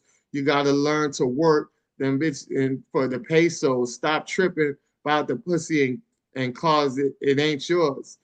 Y'all niggas need to learn how the game go. It's a trip, and I would tell your ass no more. Young nigga, put that shit past. No ho. For you, cry like a sucker, go solo. Cause them bitches damn sure will call the popos. When I tell you that this song That's a classic. really saved the lives of a lot of men, Yeah. because it gave them the foundation to like, yo, let that shit go, let your hurt go. You can move past it. Yeah. Understand that these women, you don't have possessions of it. See, feminists ain't gonna run with this lyrics. They'll tell you, oh, he's calling her bitches and pussies and all, but they're not going to tell you that this guy was actually out here protecting women with this song. Yes, he You know what I'm was. saying? Yes, he And was. that's the thing that they're not going to tell you, and I really appreciate that. So you guys, I'll let you guys jump on this because I know you're from Miami. So if you guys want to add on to this before I go to the next one, go ahead. I mean, the JT Money, there ought to be an award that he got for writing this song. You know what I'm saying? Because he's not talking about women per se. Mm-hmm. He's talking about hoes. Yeah. He's talking about who he's talking about. He said what he And said. he's talking Yeah. about who he's talking about. He said what he said. And he's basically telling the hook of the song goes, let it go. Let it go. Yeah. If your hoe want a hoe, nigga, let it go. And Yeah. he's saying, if a chick want a hoe, let her go. Don't get all emotional and involved and start Mm-hmm. simping behind her, whatever the case may be. Let her go. It's a line in there. He says, well, what could you do to stop it? You know what I'm saying? Yeah. You can't do nothing to stop these females that want to be for the streets for being for the street. And Yeah. JT is wise enough to know that, the average guy, they're not going to stop banging them. You know what Yeah. I'm saying? They're not evolved enough to be able to just leave them alone altogether and just avoid them. No, they're going to take that low hanging fruit and they're going to bang her for, 60 to 90 days or whatever the case may be. But Mm-hmm. let it stop there. You know what I'm Yeah. saying? Don't be trying Right. to make a wife out of her. Don't try to. It's just like Nate Dogg talking about. Don't try to make turn a hoe into a housewife. It's the Yeah. same Yeah. concept. You know what I'm Exactly. saying? Let these hoes hoe in peace. You Yeah. understand what I'm saying? I'm Yeah. just saying. That's. I wish I was a baller. I mean, these comments coming in later. Okay, but Yeah. yeah, that's a very profound message. Basically, guys who are out here that are serious men, good quality, decent stand up guys, don't take hoes seriously. Yeah. You know what I'm saying? Because they're not to be taken seriously. They're not worth your time. You treat them as good as they are at the end Exactly. of the day. I take it a step further for me and myself, and the type of cats I run with. Mm-hmm. You don't rock with them all together. But Yeah. I know who JT's talking to. He talking to the streets. He talking to these guys that's out here. They got a little dirt under their fingernails. Whatever the case may be, and he's telling them, "Hey, man, you know, let the hoes be hoes. Don't Yeah. try to make a wife out of them, impregnate them and all this, and expect her to come home and you're gonna have 2.5 kids with her, in the house with the white picket fence and all this bullshit. No, that ain't who she Nonsense. is. You dig? That Yeah. ain't who she is. Leave her, let her be for the streets. Some of these guys who married some of these females should have left them in the streets. Shout out Russell Yeah. Wilson. I'm just saying. You know what I mean? Like everybody, you can't you can't domesticate everybody. Mm-hmm. You know what I'm saying? And some of these females, they just not high quality females. You gotta leave them where they are and treat them as such. And Mm-hmm. yeah, he probably did save a lot of lives, men and women, Mm-hmm. with this song because it really resonates with the guys. With the women Mm-hmm. too, some of them, but with the guys, it became an anthem because Yeah. it was a lot of dudes out here simping behind these damn chicken heads that meant them no good. Yeah. Yeah. Catching cases, getting Yeah. jammed up. What? Exactly. Exactly. Basically you're speaking to female nature and saying, look, do not go and fool around with a horse and then get upset when it starts eating hay, neighing and whinnying and jumping over the fence post. You upset with this person and you mad that they're acting the way they're acting. This is how they're supposed to get down. That's what Yeah. they do. So if she Yeah. out here tossing the goods to other dudes, you find out she's cased up, rather than get cased up, getting locked up for putting your hands on her or for doing worse, Right. or from That's sitting there losing or putting your hands on her, or even just losing your mind is going crazy right there. Basically, he's speaking to the scarcity mindset. Hey, he said, and they said right there, see, they come a dime a dozen. Mhm. What you is, nigga, hard but loving. No, let them go. Yeah. There it is. There's better out there. There is someone out there. There are women out there who aren't going to conduct themselves in this manner, that aren't going to have you out here down bad like this. Yeah. Mhm. Go back and try it again. But when you have a scarcity mindset, when you are mentally completely all in on this person, especially they're unproven, Mhm. and it goes belly up, that's when you have these dudes that spaz on these crimes of passion and other such. Because for them, it's like the world is ending. Right. And here Right. comes JT with an anthem that dudes can rally behind and realize, hey man, if she gonna be a hoe, let her be a hoe. Don't If you take it gonna Yeah. personal. if you gonna deal with one, then understand what it is you're dealing. Don't get caught up. Don't lose sight of what this really is. Okay, so the ride was bound to end at some point. The ride is over. Get off. You can get back in line, or you can go and try another ride in the amusement park. But do not get overly invested in this person, especially if you understand that this person is for a good time and not a long time. There Yeah. it is. Yep. That's what it is. So yeah, this was a actual classic, very iconic song down here in South Florida, especially in Florida itself. So I definitely want to shout out to JT for setting the foundation, and that's why I never took women serious to that level like that, and never became that simp because of growing up listening to JT and this song that really break the foundation of what life was and how, as a man, like I said, knowing your self worth, walk away from it. Like you say, hoes come a dime a dozen. Keep it moving, keep it Yeah. pushing. You know what I'm saying? Real talk. And that's what it was. So yes, shout out to JT Money. Like I said, Whole Problems. If y'all want to check it out, go ahead and listen to it. That's on you. Um, and the next one I have coming up is I'm obsessed with her. I'm at best with her. Thickness surrounds me. I'm blessed by her. See, I've fallen so deep, deep in who she be, infatuated by the many, many styles of she. I wish I could undress her. I wish I could caress her like she does my soul, but I am so much lesser. She's always there for me when I need her, like my mom's relaxing all my drama. I come into her arms. It's so neat that very few people understand how she came into my life and made me a true man, made me thresholds and negative stress stand in my way. But when I'm weary, she comes down from heaven, greeting me slick. If you was in the physical, you would be the best with lips and eyes and hips and thighs and breasts. I put you in the, I put you in too much to take at the time. I push you from my mind and I put you in a rhyme so everyone could get a little taste of your sweetness. Too much passion for self, the mission's incompleteness. I treat this as my first and last and only dope. My chocolate companion descended from above. In and out, I glide and slide, losing my rhythm. God sent you for me, so this can't be forbidden.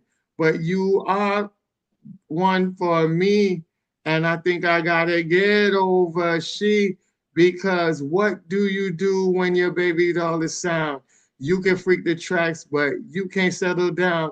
The world brings me pain, but she'll take that pain and use it. Nobody can appreciate me like music, sweet music. Ow. So this was a super dope song that Is that Boogie Monsters? yes, what do you know about Boogie Monsters, yo? Oh, Yo, what do you know about Boogie Monsters? Yo, I you're never not even supposed heard to that know shit. that, Bobby. Yo, you're not supposed to know that, bruh. How I you never even know heard that, that. yo? I didn't even know That's that. crazy. That's man, crazy. yeah. That's off the Boogie. That's music. Thresholds. That's off the Riders of the Storm album, right? Yeah, Riders of the Storm. Yes, correct. Yeah. Okay. Riders of the Storm album.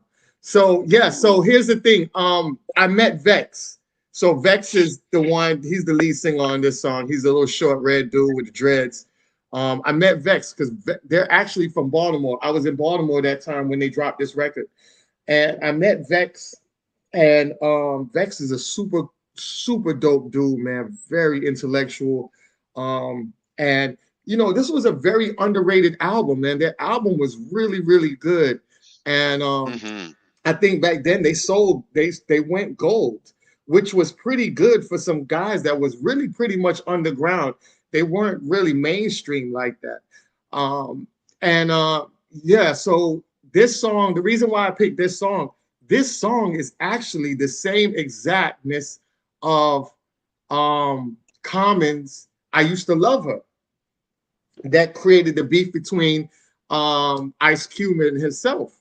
So Oh, just like how you're thinking of it as a woman, Common made you think of this as a woman, right? Mhm. And then you found out he was like, damn, he's talking about hip hop. So he did Vex did the same thing, but he was talking about music. You know what I'm saying? So I thought that was super dope that somebody after made something similar, but the way the context of it is, it's also goes for a woman as well. Because I could read this to a woman and she would be like flattered.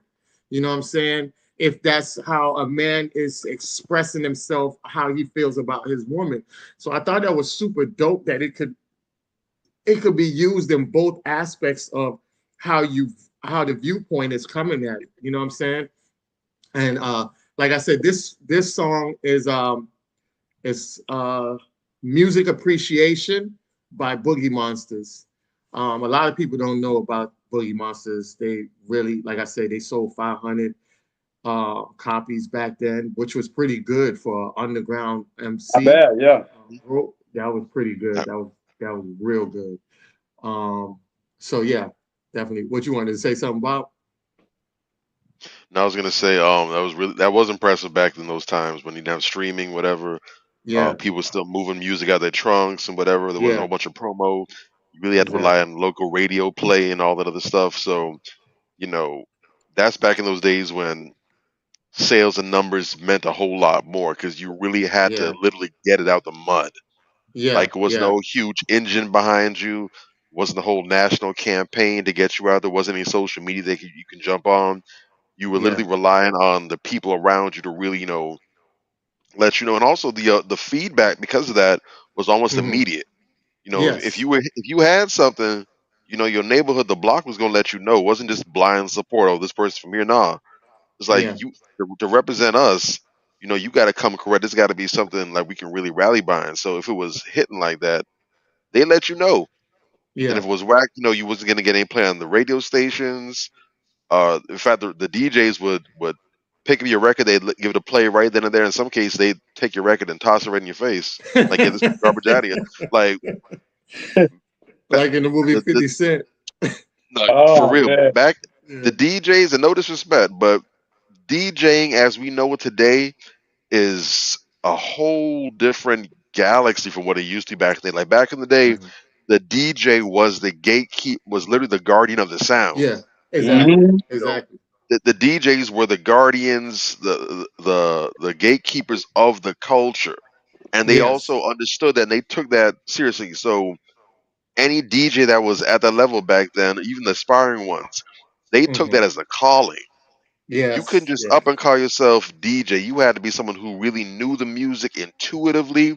You had to be in Hmm. touch with the streets, with the people, what the sound was, what represented. The DJ was basically the oracle or the griot of that day and time Hmm. because they made sure that only the top quality reached the ears of the people.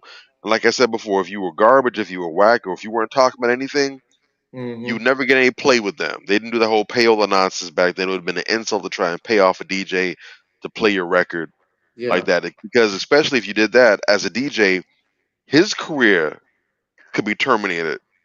Because Yeah. if he's out here playing music that he knew was subpar, was garbage, or he's out here doing homie hookups, or he was, essentially getting paid to put tracks on and promoted something that wasn't really organic and authentic to the streets, you know, he would never be able to play his music, his sets. He'd never be able to get any placement at any parties anywhere Yeah. because he'd be known as this the dude, man. We don't rock with him. Yeah. So it was the stakes were a lot higher back then. Yeah. And I know Crazy. some people don't understand when some of these old heads, and you do always have in every generation that case of the disconnect where the old heads don't necessarily understand where the new heads are coming from. But you really have to understand what music was, what it meant to people, and how it was deeply implemented in the Yeah, culture to really exactly. understand some of these things and concepts. And that's why a lot of these old heads come from the perspective that they're coming from. It's like, man, this day would never fly. And they're not necessarily saying that because they're hating or they don't want to see the new generation make music or to Hmm. express themselves the way they want to express themselves. But they really understood, man, this really isn't organic. Yeah, Who does this resonate with? And if this is resonating with people, what's going on with the people? Where are we right now?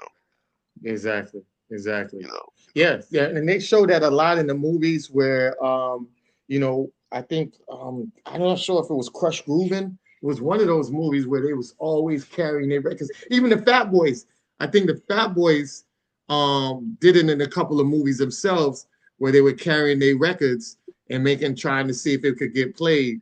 Um, I think one was it Disorderlies? No, might not have been Disorderlies, but one of them they was definitely carrying around their records. But I'm going to move on to the next song. I got two more, and then we're done with my selection, and then you guys can let me know what you guys have or what's up on deck.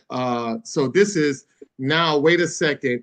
Give me time to explain women and fast cars and diamond rings can poison a rap star. Was suicidal high, smoking so much lie. I saw a dead bird flying through a broken sky. Wish I could flap wings and fly away to where black kings in Ghana stay. yes, So I sir. could get old, my flesh not away, but there'll be the day when it's the peace, when my gap don't need to spray, when these streets are safe to play, sex with death, indulge in these women, vision my own skeleton swimming in internal fire. Broads play with the pentagrams in their vagina like the exorcist. Then they know they gave birth to my seed. I beg for God's help. Why they love hurting me. And I'm a disciple, a thug, certainly. The N Then to the A to the A, S I the S R, I and if I R. wasn't, I What must have I been must have been Escobar. Escobar. Yeah, that was the shit. What my waist stared at my reflection in the mirror, sitting still in the chair like my reception. When everything around me get cloudy, the chair become a king's throne. My destiny found me. It's a clear while the struggle was so painful. What song was that, Bobby? Y- You're the man. You're the man. One of the You're most the powerful man. I songs. love that song. Oh my Yeah, god, man. that album got 5 mics. It deserved 5 mics. I thought it was Damn one of right the, it did. yeah, I think it was one of the most very put together, thoughtful Oh albums with man. production and lyrics. Well deserved to Nas. Nas is one of my top three rappers of all time. Hmm. And man, he's just a gifted person that That I album had to has so put many that up bangers there. on it, man. Yeah, it got too many bangers on it. Ether, got yourself a gun. You're the man. Oh, Yes, yes, Yo, forget what Rewind was ahead of its time, man. nasty. It's yes, still ahead of yeah, his time. yeah, 10 years yeah. from Rewind. now, that should be ahead of his time. Who writes Yeah. a song backwards? Who the fuck does that? Who Who gets does the idea that? and the concept to execute that? Man, I Who know does back in that, those man? days, I think before that album, the talk was, everyone gives Slick Rick the title of probably the greatest storyteller in hip hop, especially at that time. Yeah, But with yeah, that album, at least, was when Nas really threw his hat in the ring and let it be known, hey, you can still call Slick Rick number one if you want to, yeah, but Real that talk. that that that title's not uncontested anymore, man. So Yeah, many yes, concepts. yes, There is the concept that Nas hasn't touched, man. real yes, talk. The boy yes, is Storytelling is a just problem. next level, prophetic, profound. That's why he's my goat, man. There's a lot of yes, top heavyweights out there, but for me, Nas is that dude, and he's shown that he's also demonstrated one of the rare characteristics in music, period, with longevity. Every yeah. single decade since his brother has been out, Hmm. Yeah. he's had hit albums and hit records. Even now, he just dropped on Magic 2 the other day. That album is amazing. It's a banger. Um, and he's shown that no matter what, he really has been able to adapt to the times. He's never been one of those artists either that tries to, piggyback on styles, tries to do what's cool or tries Yeah. to follow the trend. But he's shown that he can still incorporate some of those newer elements into his stuff and Yeah. stay Yeah. relevant. Like he's Exactly. always on the pulse of hip hop, wherever hip hop is, for Yeah. better or for worse. He's always He- shown that he's right there on the pulse, and that he's never out of his element. He's never the old guy trying to fit in. No, he's right there setting the tempo, really setting the pace, and showing that, hey Yeah. man, I'm almost a turtle in this thing. It's just amazing, man. Real Exactly. talk. Listen, So dope. I'll take a slight exception. He did, for the most part, not do that. There was a time when he was trying to fit in, but he got out of it quickly, Yeah, and that was early good. in his career. Yeah, he was trying to find himself. He didn't really learn who he was yet as Yeah, an artist. He was still trying to yeah, do some things, experimenting. I know there's a lot of conflict that he felt as well, because he was kind of torn in between two worlds. He was this underground dude the way he came up, but a lot of his projects ended up tossing him in the mainstream. So then there was this pull between, am I going to be a mainstream artist? Am I going to be true like the underground backpacker type scene? Like, where do I fit in?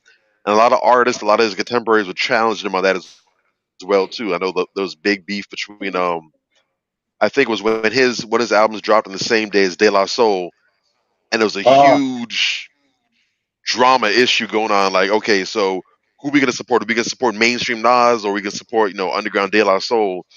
And he's like, mm, well, wait, hold a second. How the hell did I get tossed into this? I'm oh, neither or.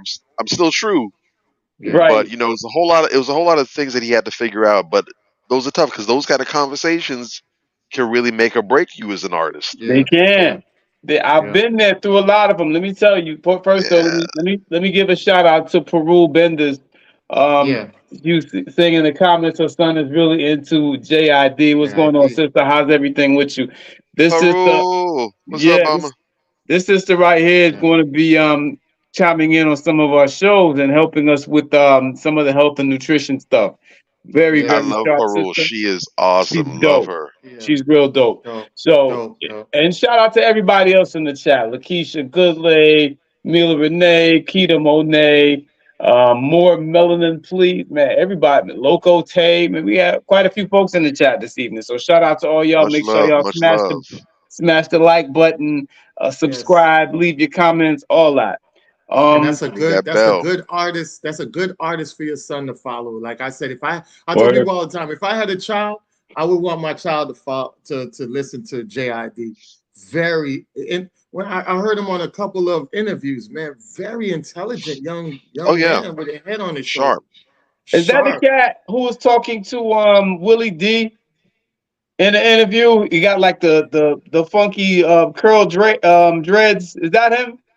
I know he He locked got out. he got yeah, he got tattoos on his arms or something like I that. didn't see it. He had on a jacket, so I didn't see his arms. But he had like Okay, these. yeah, he's always But he's got covered up. Like he's I never think like trying to expose himself. He's always covered up like a hoodie or I something. know who you're talking about. I've seen him, and I have never really heard a song from him. But goddamn, he spit a acapella, and he was just giving some background on what the acapella was. I was like, I'm almost damn. positive you've heard a song or two from him or a song or two that he's been on and you just didn't know who that was. I'm Oh almost my positive god.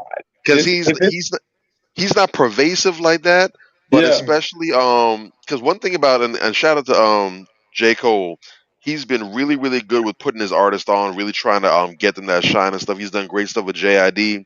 yeah, mm, He's done great stuff with Ari Lennox, putting her out. okay. He's gotten a lot of people really out there from Dreamville. He's really done a lot to try and really get them in the forefront and really give That's them it. opportunities. So big ups to him. But a dude like JID, I could easily see as talented as he is. I can mm, easily see him being a big deal locally and not really making too much headwaves outside of that. Yeah, Um, but with the platform he's been given, he's really been taking advantage of that and really getting himself out there and mm. really quietly making a name for himself. So Yeah. okay. And he, That's remember, what's up. he has a lot that he's dealing with as far as, you know, they're against that type of positivity, that type of artist. It's even with Earth Gang and those guys down there in Atlanta that's really make real good music. They're not gonna get the streams, they're not gonna get the promotion. So it's like they just in their own little enclave, you know what I mean? So Yeah. That's what's Mhm. up, man. Listen, those are the guys we need. You know what I'm Yeah. saying? Like real talk. This is what happens when when guys like that blow up. You know what I'm saying? That's when we're going to have that paradigm shift that we so desperately need in hip hop. Because Mhm. if we're talking about the same guy, and I think we are, that guy is extraordinary. Again, I hadn't even heard a song from this guy, but he spit some acapella shit, and I was like, This you "Yo, talking about? I can't tell. I can't see it that well. I can't Yeah, tell. Maybe, that's blurry. It's not Miss One. maybe. Yeah. Yeah, but it's okay. I'm gonna look him up and check him out. But I'm Yeah. telling you, like when I see cats like that, even if it wasn't him, that gives me hope.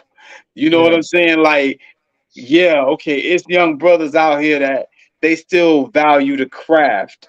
They still, take the time to sharpen their skills, and they still have something to say to the people worth hearing.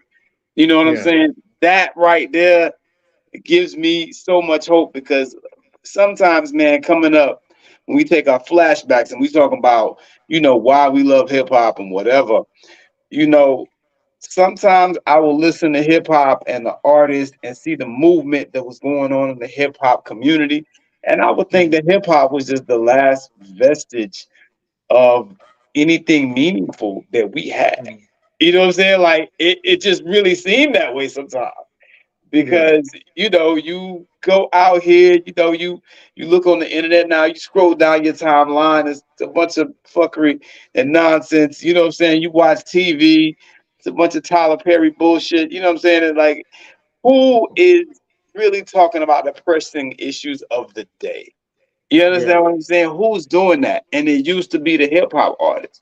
You know, we used to be the people who hip hop as a community would take these things on head on directly. Fuck the Yeah. police was an anthem and it was needed because we were sick of that police brutality shit, and then Tupac came along later, holla if you hear me. I mean, they was just hardcore, just on message. You know what Mhm. I'm saying? And this was things that young people who were going through this shit in real time needed to hear.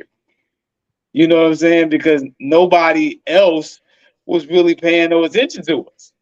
That was the Yeah. voice of the youth, man. That was the voice of the community. Yeah. Yeah. And now to see what it's become, how bastardized it's become, it's heartbreaking. But man, I'm loving this conversation, and I'm loving, the fact that you bringing up some real lyricism, and you're showing people, in their face, just how relevant, hip hop is. A lot of people don't understand the power of words. Oh You know yeah. what I'm saying? A lot of people don't understand the power of words. It's just a song. No, man, music can alter moods and talk to you. You know what I'm Yeah. saying? Like real talk. To quote Eminem, you know what I'm saying? And people hate on Eminem, but Eminem is a beast lyrically too. You know what I'm saying? But that's pertinent to what we're saying right now. Music moves people, man. You know what I'm saying? Like there have been times when there was a drive-by shooting or whatever the case may be, and people recall a song that was playing in the car when the shooter pulled the trigger. You know what I'm saying? And Yeah. it's a song that would channel your anger to do something like that. Yeah. Not saying that that's what we want music to do. I'm just simply saying, music can alter moods and talk to you. That's real, man. Exactly. And Absolutely. people really don't. It goes over a lot of people's heads. Oh, that's just a song. Oh, it's man. I know people. People take hip hop so personally. You know what I'm Mhm. saying? I remember back in the days, and what's his name got it in hot water for who was it? One of these guys, one of these talking heads, got in hot water for coming for Tupac. Well, I think it was Tavis Smiley, and I kind of like I Tavis think Smiley. so. But I think it was him, and he came for Tupac, and man, people rained down hellfire on this man. They was making death threats to this man. I'm like, yo, but I remember because Pac was such a real dude, and he spoke up for us. He was our voice, man. And Mhm. you can't just go talking reckless about a cat like that, and I remember, man, back when I was in school, somebody said something slick about Pac. He got knocked out. Bro, that's how serious people take hip hop, man. You know, Yeah, he literally got knocked out cold for yeah. saying something slick about Tupac. You know what I'm saying? And I'm not advocating that, but I'm just putting it out there how deeply people felt these It's artists. personal. It's It was personal. personal. These artists, the ones that are actually serious about their craft, they're not out here just making, gimmicky music or just searching for hits. But the ones who are actual artists who make music that says something to people, that speak to experiences, Yeah, situations, whatever. There's some people that have some deep emotional ties to their music. So real talk. it's not just an artist to them when you're talking about them or slander them, or whatever. The dude who sucker punched him. Maybe "Dear Mama," for example, was a deeply personal Real song to talk. because his mother passed away, and this song's what he listens to kind of help him to remember her or to keep her alive. And when he Mhm. hears you slandering him, he's hearing you slander the person that's helped him still connect with his mother. Or maybe Tupac has talked about some other situation. You never know. You But don't know. music has been. I mean, music therapy is a legitimate avenue of psychology where music, whether it's classical or jazz, whatever, but music can be used to actually help people cope and deal with a number of different things Right. and Yeah, Right. to progress and advance in life. So when you're an artist that says something, it's twofold. It's not just a case of uh, your responsibility to the people, but also how people view responsibility to you. hmm If this person means so much, we protect the people who matter to us. yeah, Right. You know what I'm saying? You're protective of your mother. You're protective of your father. Your siblings. You're protective of your children. But this person you may never have met before, but through their music has touched your life and They made such an matter. impact. Real talk. You also are protective of them as well too. Hmm. They almost become a part of your family just because of how they've been there and made such a significant impact on you. yeah, yeah. So And that's so true because you just don't know how impactful that person was to a person indirectly at times. Because even when you look at the Malcolm X story and you saw these guys that was part of the Nation of Islam that wanted to kill Malcolm X, and you say to yourself, how do you be part of the Nation of Islam and want to kill somebody who's also out here trying to fight for you? But in reality, these guys were really out there trying to protect Elijah Muhammad, right? Because Elijah Muhammad and Malcolm X got into a rift. They had a disagreement. So when Malcolm X was coming out and talking about things that Elijah Muhammad did that he felt like wasn't right, the the followers, the disciples, the people that was aligned with Elijah Muhammad felt like Malcolm X was a traitor and trying to, oust their leader. And if they get their leader oust, then they would be out of a position or out of the temple, or you know what I'm saying, as well. So, it's a whole trickle of system. Like you're trying to take food out of my mouth, or you trying to destroy somebody who found shelter and found um, you know, some good in me to rebuild me, and now you want to destroy the person that took the time when nobody else did. I'm gonna come after you and I'm gonna kill you. You know what I'm saying? So there's so many aspects of it how sometimes people feel that way. And even with Right. Biggie and Tupac, even though a lot of people didn't know Tupac and a lot of people didn't know Biggie, Mm. a lot of people gravitated to the two as these were the spokesperson for the East Coast and West Coast. So Hmm. when Pac died, they was like, shit, Biggie gotta go. You know what I'm saying? Because you're not gonna take out our king and Real then talk. your king's still living. You feel me? Hmm. So there was a lot of people out here that felt like that. They felt Yeah. like Biggie had to go. And they, even though they weren't the one to pull the trigger, they found a little joy in it because Tupac wasn't there. So they felt like it was some kind of revenge. It's a psychological dynamic that a lot of us would not understand. Only person that would understand it is the people that feel that type of need, that felt that type of connection to how these people were talking and speaking life into them. You know what Yeah. I'm saying? There's people that follow us that will go hard for us and can't speak anything bad about us because the way we've been over the years, it's like we're the representative for them because a lot of times people don't really have the voice to do it.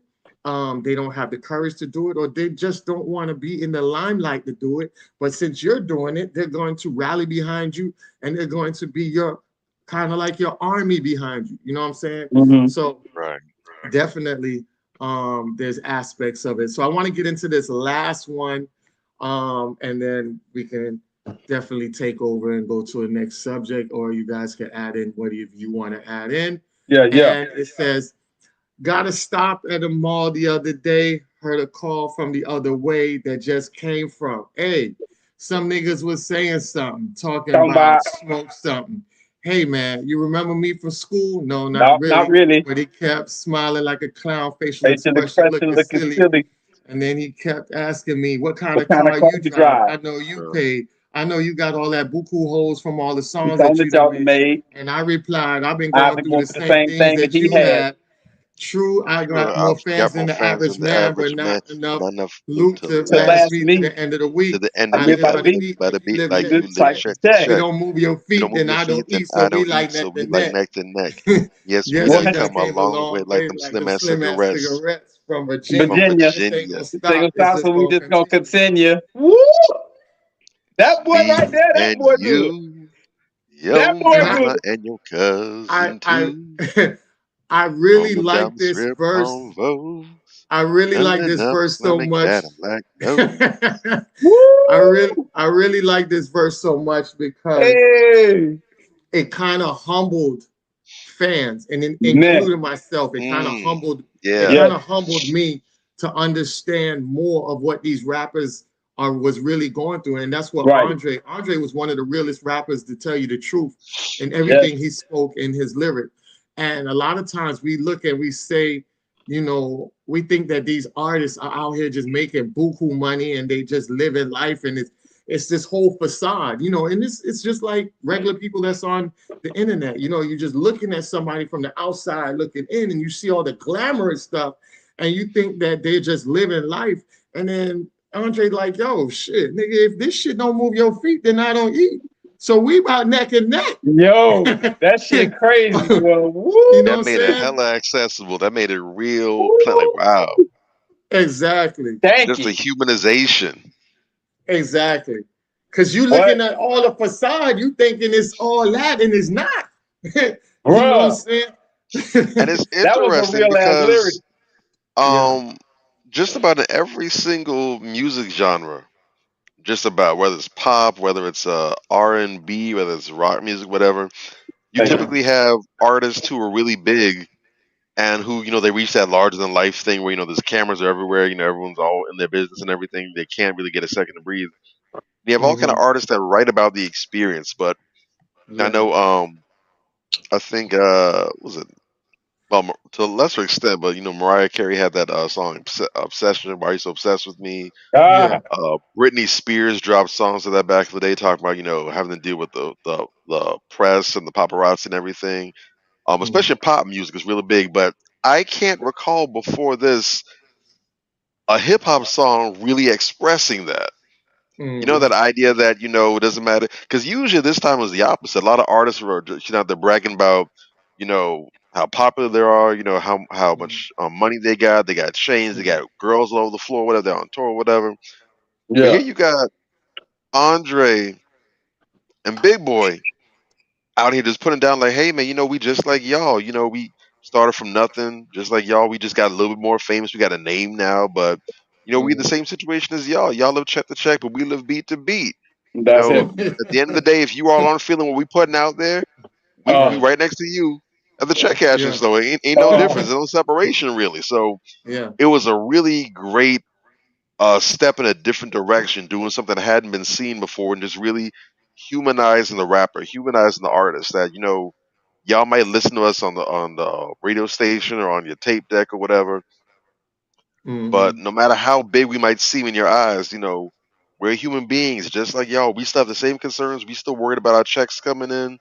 We still got bills to pay and everything else. They gonna cut our lights off the same way they gonna cut your lights off. They're not gonna say, "Hey, look, it's Outcast, man. Let's give them a 2-3 week extension. Nah, it's gonna be like, oh, you outcast. Well, now your life's an outcast. Right? It's the same situation. So Real Yeah. talk. it was really unique, and and again, one of the important things about hip hop, the creativity, not just certain concepts, but just the realness of it. Mm-hmm. Really the people's music. You know what I'm saying? Yeah, Yeah. that's real, Yeah. bro. And that's so it's so true because man, when I tell you that I'm not sure, but I think this was around the time, Atlanta was going real big. And then that's when they start breaking down a lot of, I think TLC came out with the real documentary of what was going on. And then they broke down like the everything that Yeah. they was, they sold 10 billion records. I think it was like 10 million, they went diamond, 10 million records. Yeah. And they And they went barely saw any diamond, of which that. is one of the hardest things to do is to go diamond. I think it's only a few people that ever go diamond, Yeah. right? True. And they sold all That's of 10 this million stuff. records sold, right? I think. Yes. Huh? That's Yes. 10 million. Yeah, 10 million. Platinum's $1 million and diamond is 10 million. Yes. 10 million, correct. So they said they sold all these records, you know what I'm saying? And then when they broke down, they was like, yo, we only got 300,000 out of this stuff. And then you break that down and all the fees you got to pay and all the stuff you got to do. And that's the thing, back in the days, they used to tell them like, hey, yeah, we're going to send a limo and we're going to send you to the studio and all that. And they didn't even know that all of that's coming still out of their check that they get. So when they sat back and they was like, yo, we got all of that. And then we come down to like, I think it was like 300,000 a piece. And then it's like a little bit more than that. They only had enough to drive. They was like, yo, we went diamond and we driving RAV4s. Like, Yeah, that shit was Yeah. crazy. that's all we could afford. And that really The really 360 opened up deal. that really opened up the eyes to a lot of people because everybody was shocked. I was shocked because I didn't even think that they was getting lowballed in such a greaseball type of deal. You know what I'm saying? So I think all of that came around this time. So that's what even made the song even more powerful. Yeah. That was a big one. That was a huge one, bro. And that was a great way to end that off because Outkast is, in my opinion, that's the greatest rap group of all time.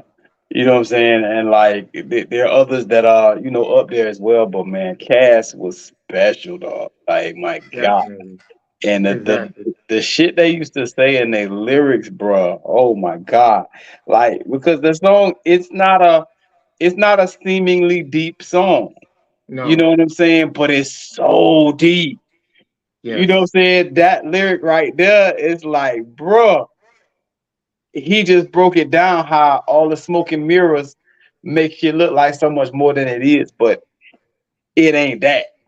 You Yeah. understand what I'm saying? This is what it really is basically what Andre was telling you. This is what it really Yeah. is. You know what I'm saying? Yeah. And I think more people gotta really start, especially in this day and age, gotta really start to understand that Yeah. that's what it is out here, man. Like a lot of these rappers, they not living. Yeah. They're really Yeah. not. They're not. A lot of Not. these guys are dead broke. You feel Yeah. me? Their chains are on like crazy lease. Mm-hmm. Real Yeah. talk. Real talk. So So they driving I, lease cars. Go ahead. yeah, I just want to tie this all up real quick with some great positive images that I think a lot of us don't know. So we'll start with the first one. And that is, you know who that is, right? I can't see the picture. That look like E40. Is that E40? Yes, that's E40. That's Okay. definitely E40. And his wife? So, yes, that's his wife. Oh, you know Yeah. about his wife, right? I never seen his wife. Man. Oh, okay, I used to live in the Bay, man. Shout out to Oh, Brother Earl. okay. Yeah, I used to live in the Bay. I met E40. Good Oh, brother. okay. So E40 and his wife Tracy Stevens have been married for 32 years. Wow. Shout out to that. Yo. Wow. That's super dope. All right. Salute. Definitely. Salute. So the next one we're gonna go to is MC y'all know who Hammer. that is, right? MC Hammer and his wife. M- Yeah, yeah, MC yeah. Hammer Hammer and his Time. wife. So MC Hammer and Stephanie Fuller have been together for 35 years. Yo, shout out to Insane. that, yo. Wow. Beautiful. I Wow. Definitely. love it. All How I old am love I? it. Don't answer that. Hey. right. All Shit. right. So you know who this is, right? Bun B. That's the Bun boss, B. brother, the general. Yeah. Okay. So Bun B and Angela Bun. Walls have been together for 20 years. Yo, Wow. shout out to Wow. that. And shout out to Bun B for his burgers, man. It's making its rounds, and I heard it's good. I We heard should he's all fly. killing the game. Yes, we should all fly. Manversation should take a trip out to Texas one day, and go out there and go to Trill Burgers, man, and get I'm us a with it. Trill Burger. I'm with it. Uh, Yeah. I like Definitely. Texas. I was in Dallas about a year or two ago, man, for the first time. I loved it out there. Beautiful out there, Yeah, man. I might be moving out definitely. there, man. It's legit out there. That thing is Yeah, yeah, serious. yeah, definitely, definitely. All right, so Texas is doing it right now. the next one is, you know who this is, Of right? course, man. That's That's that boy Todd. Todd James Smith, Todd. Mr. Todd Smith. James aka Smith. Ladies Love the Cool Ladies J, love especially Cool his J. wife. Yeah. That's His and wife it. loves him Simone most of Smith. all.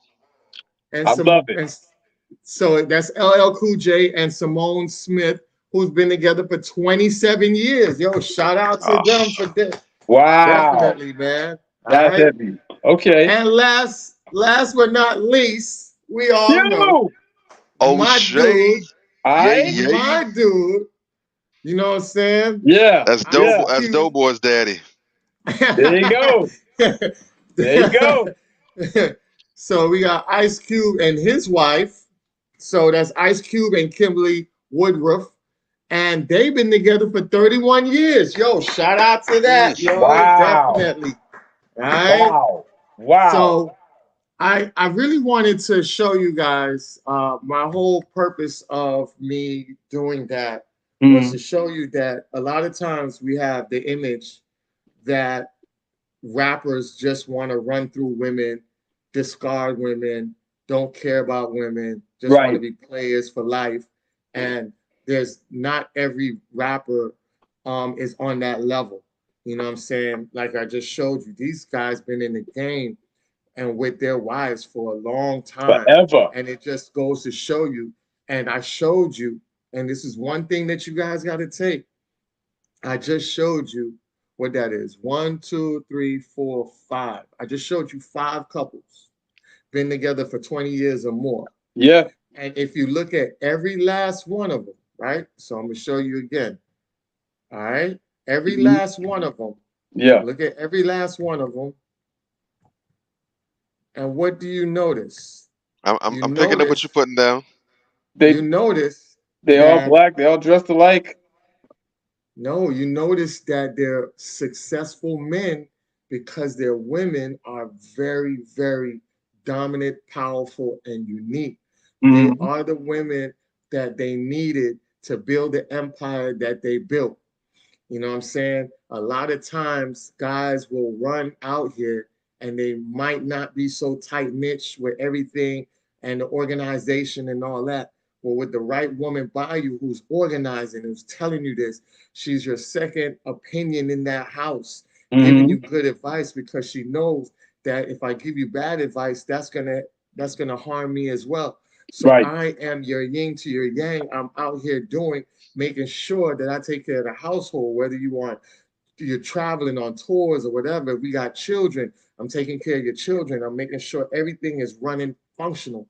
No doubt. And that's how the solidifiedness of a solid foundation is. And they don't want to show you this because this is the blueprint of going out here and building and not having to worry about what going down there to vote. Because when you build a solidified household like that, it is so powerful that it actually uh, it blossoms the community to a higher level. Hence, why we had so many couples that were living during the great the Wall Street, Black Wall Street era, and we didn't need anything. We didn't need white folks or any other people like that during the Jim Crow era because we had everything we needed. We had the unity. We practiced group economics. We had so many businesses. Everybody was cool. Everybody had their own lane and avenue. If there was something that we needed that we knew that was in the dominant society, we went out there and we created it so we didn't have to go to the dominant society.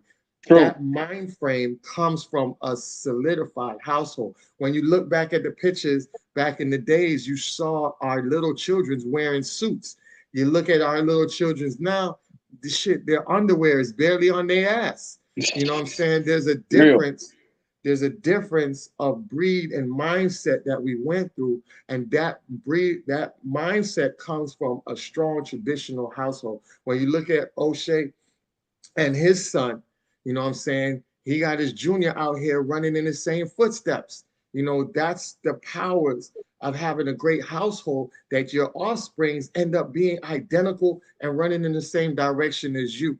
So No doubt. I put that out there to show you that nobody, all of them is different. You know, none of them look the same or nothing like that. Find your half, find your other half, build with them, and build that legacy, build that foundation, and create a stronger niche in our community. That's the way to go. And don't look at all the stereotypical stuff that they throw at you about these rappers. When a lot of these rappers are out here with college degrees, they don't tell you that. A lot of these rappers are out here, you know, with solidified households. They don't tell you that. A lot of these rappers are out here doing investments. They don't tell you that. You know what I'm saying? But what they show you is that the ignorant ones that's running and gunning down, the ignorant ones that's drinking lean, the ignorant ones that's out here smoking weed and not doing anything productive of themselves, the ignorant ones that's throwing money and slapping money on women's ass. That's all they show you. But in the realness and what we like to do, we like to tell you the truth. We like to show you the other side that they don't show you. So that's what we wanted to show you. And I end it on that. Respect. Right? I love it. Definitely. So we're going to go into our question of the day real quick. We're going to go to the question of the day. And the question of the day comes in the form of a meme, right? All right. So here we go. He said, oh. So the question of the day, right? So I'm going to show you both pictures. All right. It's the same thing. Question of the day. All right. So it says the surgeon wife goes viral after showing that she cooks for her man after working a 13-hour shift. Husband expects dinner when he gets home. So the question is it wrong for the husband to expect his wife to cook him a meal while she comes home after a 13 long-hour shift? And on the second part of that, if the wife comes home and cook, then what is the problem with it? And should anybody have a problem with it? I mean, on a very basic, simplistic level, hell no, there's not a problem. There's only a problem. Let me tell you something. That type of thing is only a problem when you have a generation of lazy, entitled, misandrous women. You understand?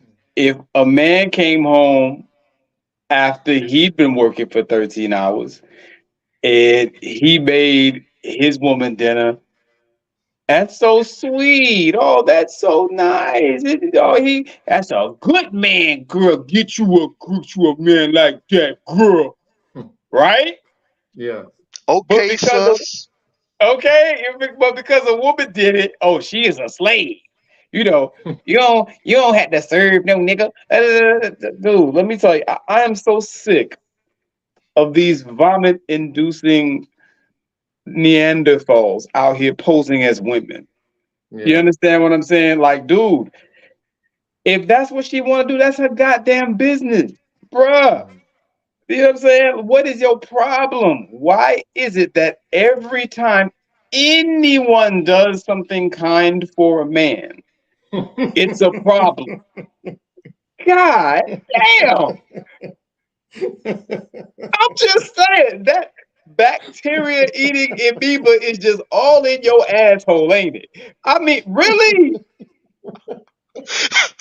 But I think it was like it wasn't like a couple. I think it was a couple months ago. It was just Oh about man. fixing your man food at 1 or 2 in the At morning. 1 or 2 in the morning.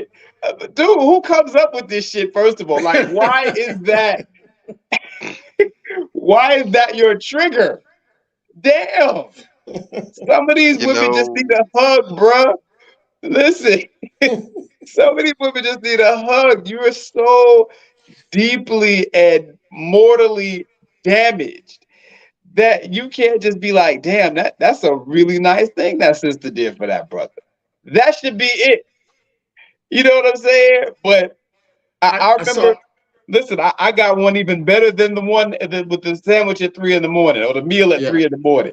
There yeah, was you saw the one that I posted where they were asking men to share their feelings and guys were just sharing, some basic feelings and the women just came with the how knives that dare were just they? attacking them.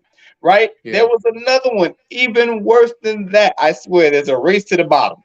There was a meme that they posted on one of these. I think it was either Ball Alert or Shade Room, and they asked the women, or just people generally, what are some good gift ideas for gifts for men for the holidays? Oh no. Simple enough, right? Hmm. I ain't buying no nigga no gift. Nigga better buy me something. What the hell I buying him something for? Nigga, if you don't sit your little musty ass down somewhere, bruh, we don't have time for that. Every time anybody does something kind for a male, it's got to be a goddamn movie. This has to stop. Ladies, this is why you're so miserable and lonely, a lot of you that are. You understand what I'm saying? That's just uncalled for. There's been times that me and my wife, we do a lot, right? Hmm. Hmm. And my wife is always calling me He-Man, whatever, because I be just trying to put the world on my shoulders, and that's just what I do. I remember Hmm. the time that like she worked a little later, whatever the case may be. I got up early, I do my IT thing, but on the weekdays, but I do my Uber trapping on the weekend, right? Hmm. So I drove Uber all day. I must have drove Uber for like 8, maybe 9 hours, whatever. Then I come home, you know what I'm saying, and I think her mom was coming in town the next day or something. So the house needed to be cleaned up. You know what I'm Hmm. saying? So okay, I know she's gonna do her thing. She's gonna come home or whatever, but just immediate stuff that I know I can take care of right there. Boom. So I just hit the vacuum right quick, knock the dishes out real quick. Then we just got the lights done in the kitchen. So I went in there and I painted in the kitchen. And then I went and cooked. You understand? Anybody who that I've done that multiple times. I worked about 13, maybe more, maybe 15 hours that day because I started early in the morning and I ended later and whatever. By the time she got home, it was not much left for her to do, whatever the case may be. But the point of the matter is, there would never be an instance where, first of all, I wouldn't go viral for doing that because it's a thankless job being a man who does that. You know what I'm saying? But if I did, nobody would even dare come out and say something negative about Yeah. it. Everybody would be like, yo, that brother, shit, he did that shit. You know what I'm saying? Whatever the case may be, okay. Because I did something for a woman. You know what I But mean? This before double you, standard. Huh? Go ahead. be- no, I was gonna say before you met your wife, Yeah. were you coming home late? Yeah. And when you came home late, were there times where you said, "Fuck it, I'm hungry. I'm gonna go eat"? Of course. Did I'm you still doing cook? the same shit I've always done. But She I'm just saying, here did you now. cook? Did you cook after a long day of slaving? Hell yes. Well, that's I'm what just that's my thing. And yes. we as functional parents, I mean not parents, but functional adults, Yes. right? We do this on a daily without a mate. So when a mate come in the picture, I don't see what's wrong with it. Because guess what? Think about it, right? if she didn't have her man, she would have came home and cooked for herself. Seriously. She had Seriously. there's times where she came off of work and had to cook for herself. And you know when people would be like, nah, she could have sat back and just ordered something. Nope. You know what I'm gonna tell you? A lot of times the women that are nurses and all that, what they do is they meal prep. So they'll sit back and cook, like come home late and say, fuck it, I'm gonna cook. I'm Yeah. gonna cook this mega meal and then separate it.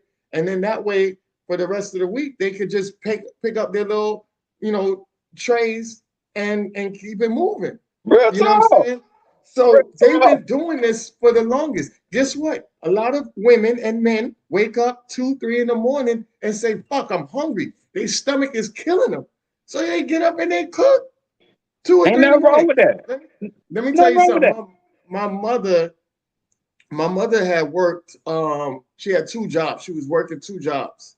And my mother would get up at 4 in the morning and cook breakfast, lunch, and dinner for us, especially if like it was a weekend because she had to go out and work, live-in jobs. So she would cook the 3 different meals and cook them early in the morning and just throw them in the Tupperware and just be like, hey, when y'all wake up, y'all just get y'all meals when y'all eat.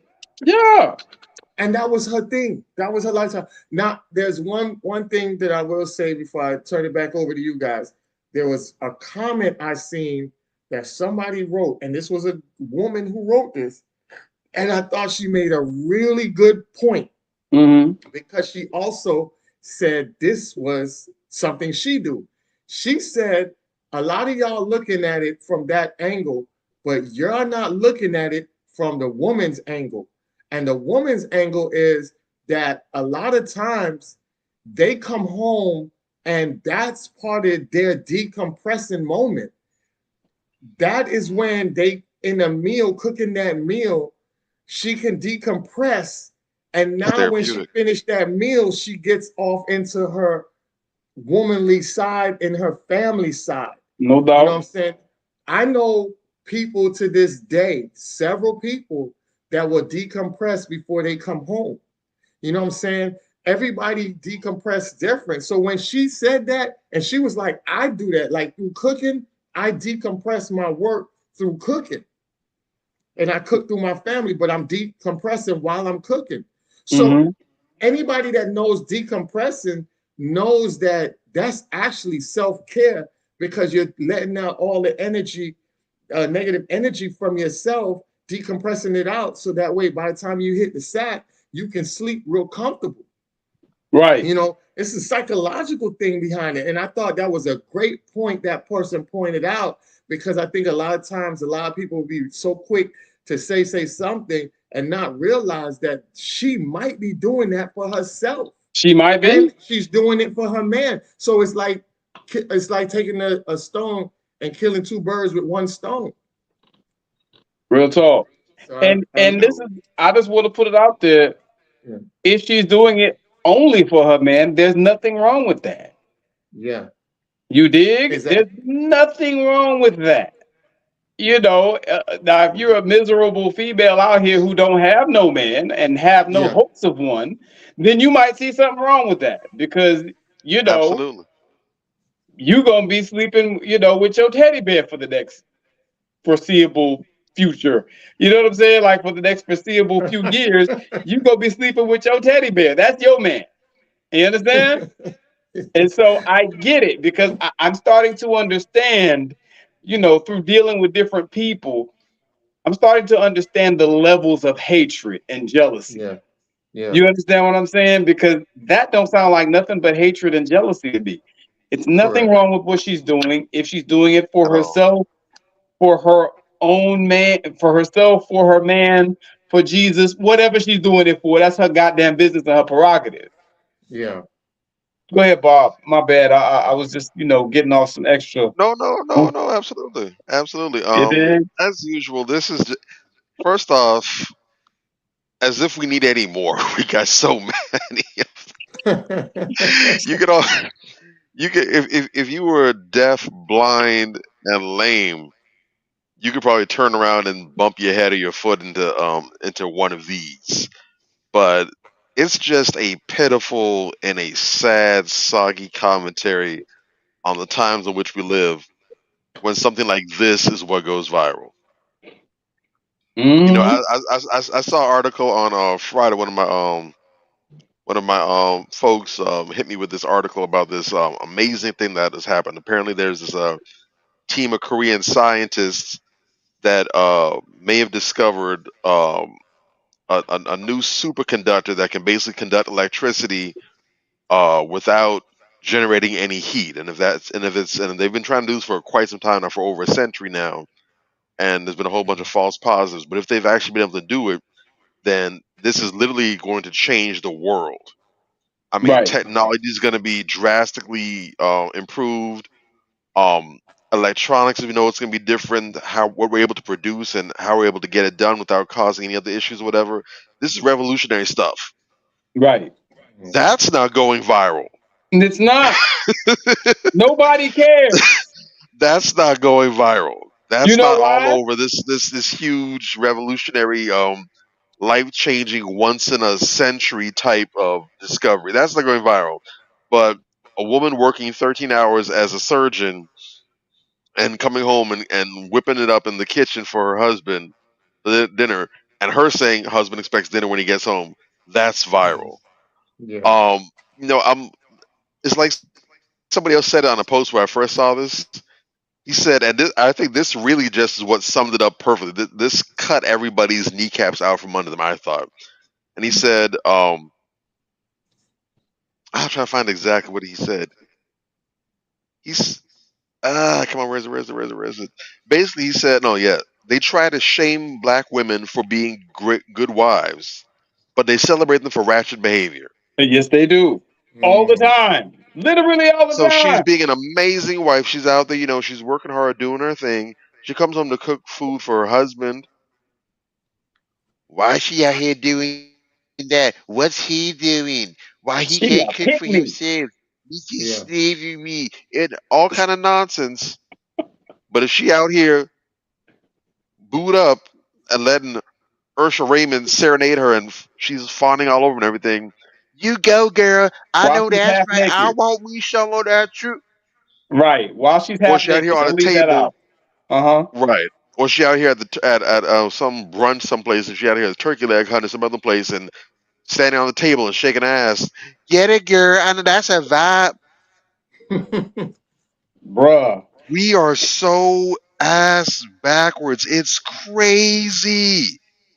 We My have head collectively explodes. lost our finger lipping, syrup sipping, wood grain gripping minds. We are done. A And lot it's of the us are idea done. that A lot of us.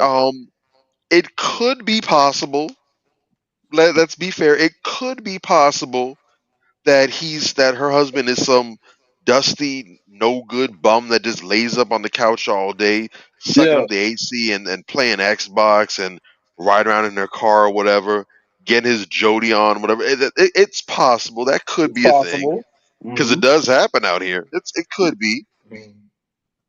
But A the lot fact of that we women. would jump to assume that as if Mm, she's some servant, some slave, and not assuming that this could just be a perfectly functional family. He's a great husband, great protector, great provider. He does a lot to make her life easy and to really do his part or whatever in there and to really hold her own. And for her, it's just a joy, even if she's dead tired. It's a joy to come home and to show her love, to show her affection to her husband in this manner. It can't be that because we're all so miserable. We all are drawn to dysfunction. We all love taking on significant others who are trash that we haven't properly vetted right. and trying to shortchange them. It's an arms race to see who can give their mate the least because that's what we're on. We automatically assume that's what's going on every place else. Real talk. The commentary on this stuff, and again, that's why I keep saying social media is a godsend. These topics that people like to downplay, this is stupid or this isn't real, whatever. People haven't figured it out yet, but they're gonna figure it out. These topics aren't the problem. These posts aren't the issue. Real talk. The problem is you see the problems in the comments. It's the comments that are revealing. When you Bruh. look at a situation like this Yep. and you find holes to poke, you find negative things to generate, you can't just say that's a wonderful thing, that's amazing or whatever. You can't say, wow, that's a great wife, or wow, she's really dedicated, or wow, they must have a great house life. The fact that that's not your go-to, Dog. but you go into something else, that says a Hey. whole lot about you as a person. It does. Hey, that Even that if dude. even if you might be right, even if you might be accurate, it could be that this is the way it is. The fact that that's what you jump to, I'm wondering what it is about you that's gravitating towards that. I need Ant to come about the funny because he's hogging it right now. No, I'm trying to hey, be That's real though. no, serious. I'm trying. Listen, dog, you can't say funny shit, dog, and then keep going. Like you do that a lot, dog. You say some funny shit because you was like, yo, it's like we out here acting like we trying to find out who can give who the least. I'm like, Dude, it's an no, like That's Major real said, it's talk. an arms race to the bottom. Real shit, And man. that's the number. I will tell you right now, I would argue, and I would love for anyone to try and oh argue me on man. this. And not that it can't be disproved, it could be, but I want anybody to try and disprove me or fight me on this.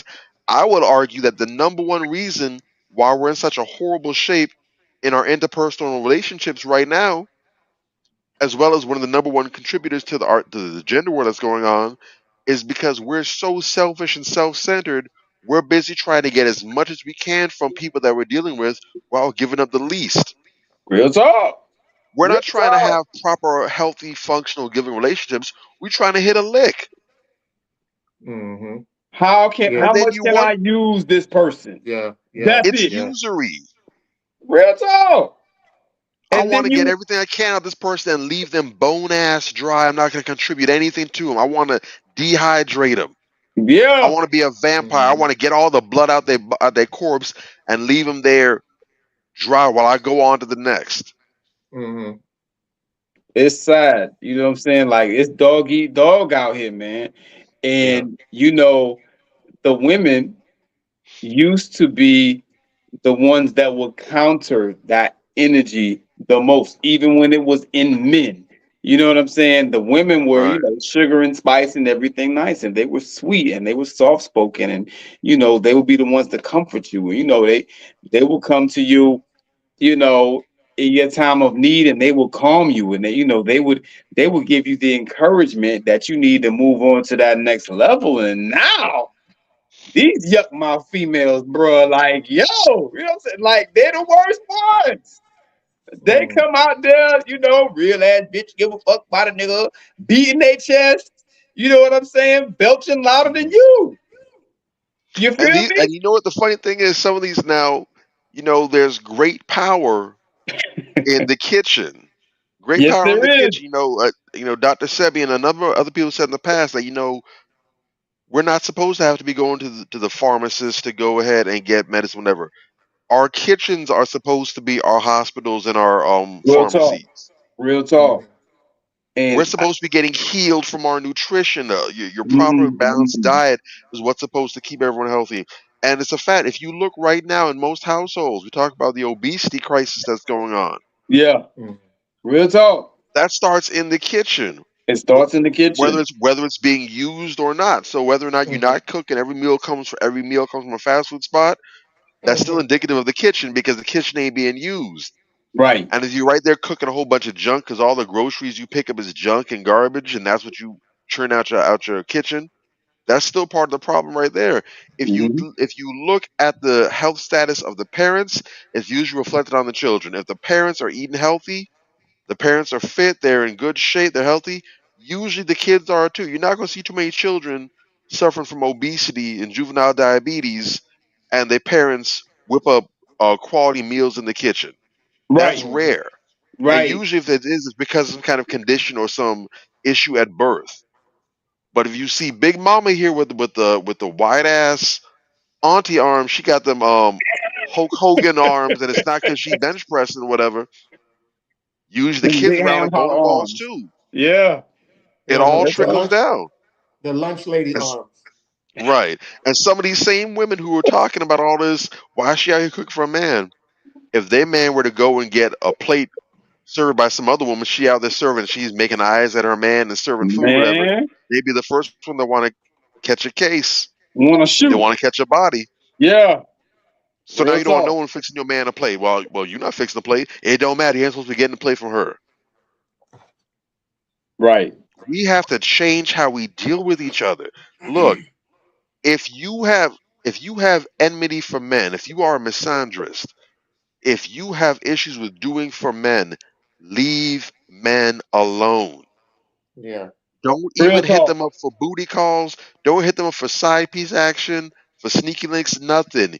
You get your battery operated boyfriend and you make peace with that. Stay your ass away. Get healthy. Yeah. Because your actions contribute to the gender war. As much as you think men may hate women or men are misogynists, you are adding fuel to their fire. Mm, You are motivating them. You are giving them justification for their disdain for women. You mm, think Real you're talk. providing any evidence that makes them feel bad? Like, damn, there are good women out here. Maybe I need to cool out with that. No, you're putting a battery in their back. If you are unhealthy, get yourself whole. We talked about this. If you're unwell, it's fine to be unwell. mm. That's cool. If you're bleeding, you're injured, you have the right to be injured. Yeah. But what you don't have the right to do is go and bleed on other people. True. That's Yeah. not right. You don't have you are not justified in doing that. And there's no sympathy or compassion for me for that. I don't respect that. I Mm, respect the people who choose to go and seek healing. I respect the people that say, you know what, I'm good, I don't need to heal, but they keep themselves to the sideline, they're not bothering anybody else, they're just living their life. I respect that. I don't respect you out here with your gangrene limbs, with your trauma, with your virus, and you out here trying to infect and damage as much people out here. I don't have any respect for that. I have no respect for you. Real talk. Your trauma yeah. does not give you license to go ahead and wild out. Yeah. Take your ass home.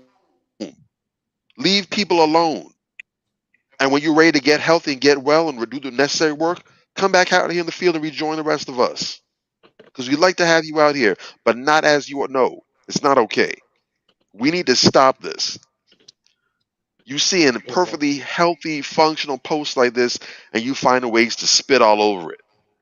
Exactly. I'd say you should be ashamed, but clearly that's something that you lost a long time ago. It might have been the first casualty you damaged. Real talk. Take your ass on Exactly. with that nonsense, man. It's crazy. Mm-hmm. This is shameful. The fact that this is going viral and not for positive reasons is shameful and it's embarrassing. And again, it says a whole lot more about you than it says about the sister in the post. It Exactly. really does. It really does, Exactly. I man. was disgusted to see that. My jaw hit the floor, and I'm like, wow, it can't be this bad. But I knew it was this bad. It is this bad. But it's just sad to see it play out. Like this is really where we're at now. Doing basic acts of love and affection for your spouse. It's Not really only for a very baby basic. daddy or a boyfriend, but for your spouse, your husband, the man who you got the last name of. That's something to cast aspersions on. Hold on now. You gotta keep in mind. Keep in mind, marriage is just a piece of paper. You dig? You know, Yeah. there was something else I was trying to remember. I'm glad you said that. You know, it's funny. See, this is that hypocrisy put on the Summer Jam screen. This is that hypocrisy. Mm. So we'll recognize the idea that cooking now, of course, and again, in this example, this is a woman who's doing this for her husband, so that defeats the argument, anyways. But let's go ahead and run with that. Okay, well, you don't do these things for a man that's not your husband. He's got to put a ring on that. Okay, let me ask you this, sis. 3-year-old Rashawn Tavius that you got right there. Uh, is his daddy your husband? Uh, mm, Did he mm, marry you before you went ahead and allowed him to go ahead and mm, shoot the club up? And oh no, mm. so cooking for your mate is something that requires marriage, but having his child That don't require marriage. Nah, Oh, okay. nah, Marriage is just a piece of paper. not If even an marriage is just a idea. piece of paper, then how is it that we're going to go ahead and cordon this off and say this is a marriage only benefit? So when does this happen? Well, that's the You're thing. full Because of it. hold up, check it out. This is what they love to do. There's an echo. This is what they love to do. They love to talk about. I ain't doing that unless I'm married. We ain't married. Kiki Palmer was Kiki Palmer. She ain't married to that nigga. You know that? Okay, okay. This woman is married. Now what? It's still a Yeah, but problem. It's the still a thing about problem. it, the Still a thing, problem. the thing I hate about the marriage dialogue is that they talk about this. Why do wifey things for a man if he doesn't put the ring on? And it is the stupidest argument because guess what? When you go to a job interview, you don't sit back with a fucking blank ass fucking resume. Of course. You show the motherfuckers that you've been this place, this time, this. You can also do this. You excel in Excel. You know how to communicate with others and all this other shit that you put on the damn resume and you hand it to them. And then they do a second interview to pre-check what the fuck you said is right and adds up. You know what I'm Right. saying? But yet you don't want to show your resume to a man you feel that you that really likes you. You don't want to show him your resume. So you're like, shit, you marry me and I'll show you my resume. How the hell am I gonna marry you off the strength? You don't go to no goddamn car lot and look at the car and say, damn, the shit look good. Let me go ahead and just buy it and drive it off the lot. No, your ass want to go in there, sit in the car, check it out. Then you ask the guy, hey, can we take it for a spin around the block? I want to see how it rides. That's what you do. You want to check it out before you. Nobody sits there and says, oh, yeah, pay for the car and then you can check it out. Nobody I'm going to buy a lemon. I could buy a lemon like that. And then when I buy a lemon, your ass going to sit back and say, it's a lemon. You bought it. Yeah.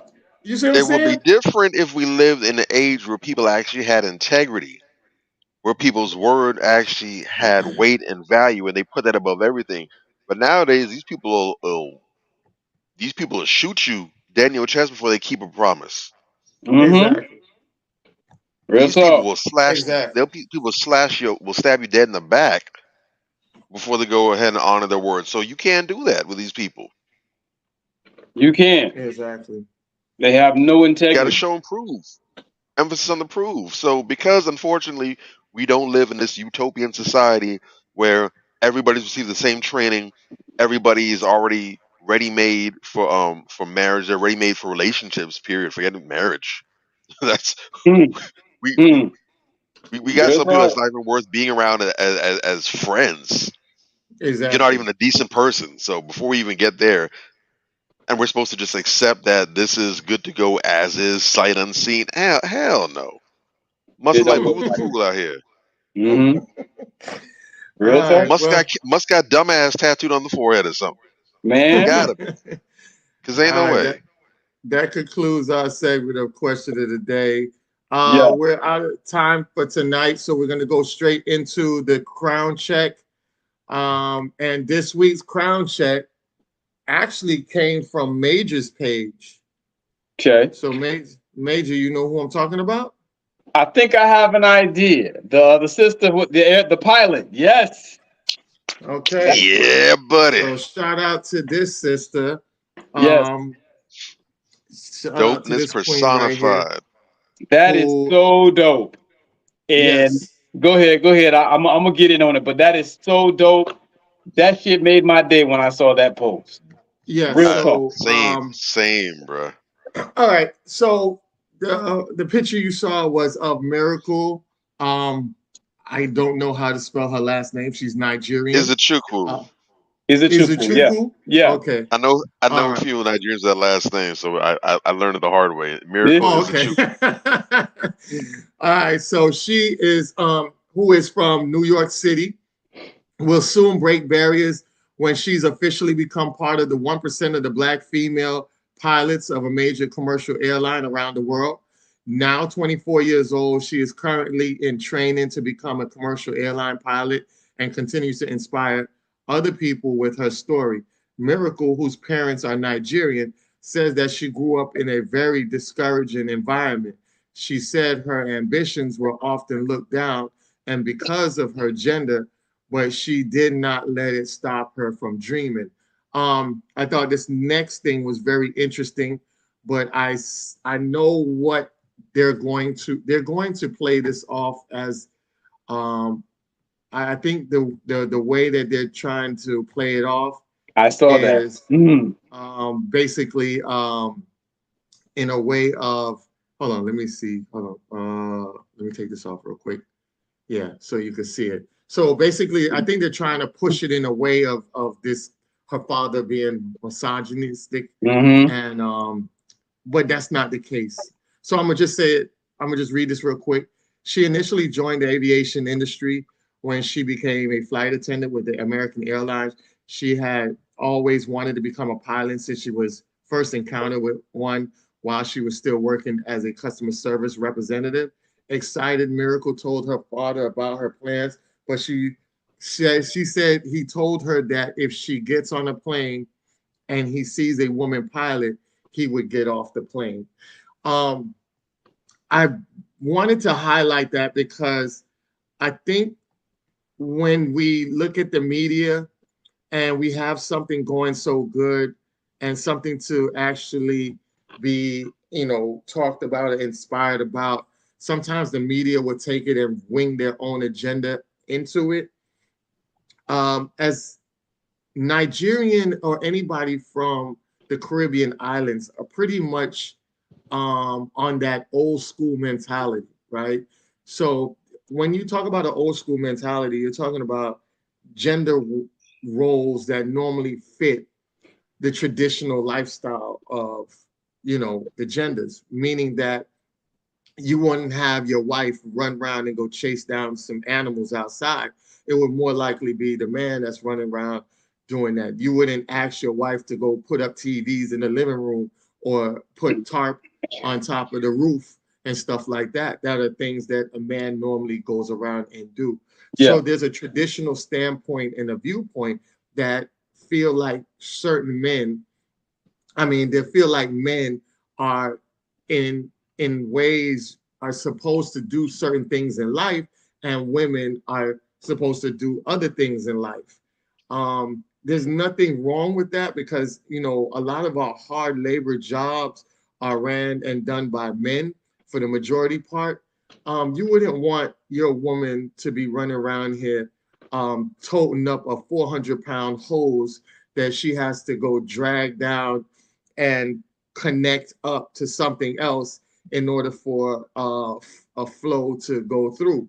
Real talk. She's not physically built like that. That's the Mm-hmm. reason why men and women are built different. She's not physically built to endure that day in, day out. Now, the feminists will make you believe that, and they'll make you think that you're just this She-Hulk, that every woman is She-Hulk and can do everything like Hulk. And that's far from the case.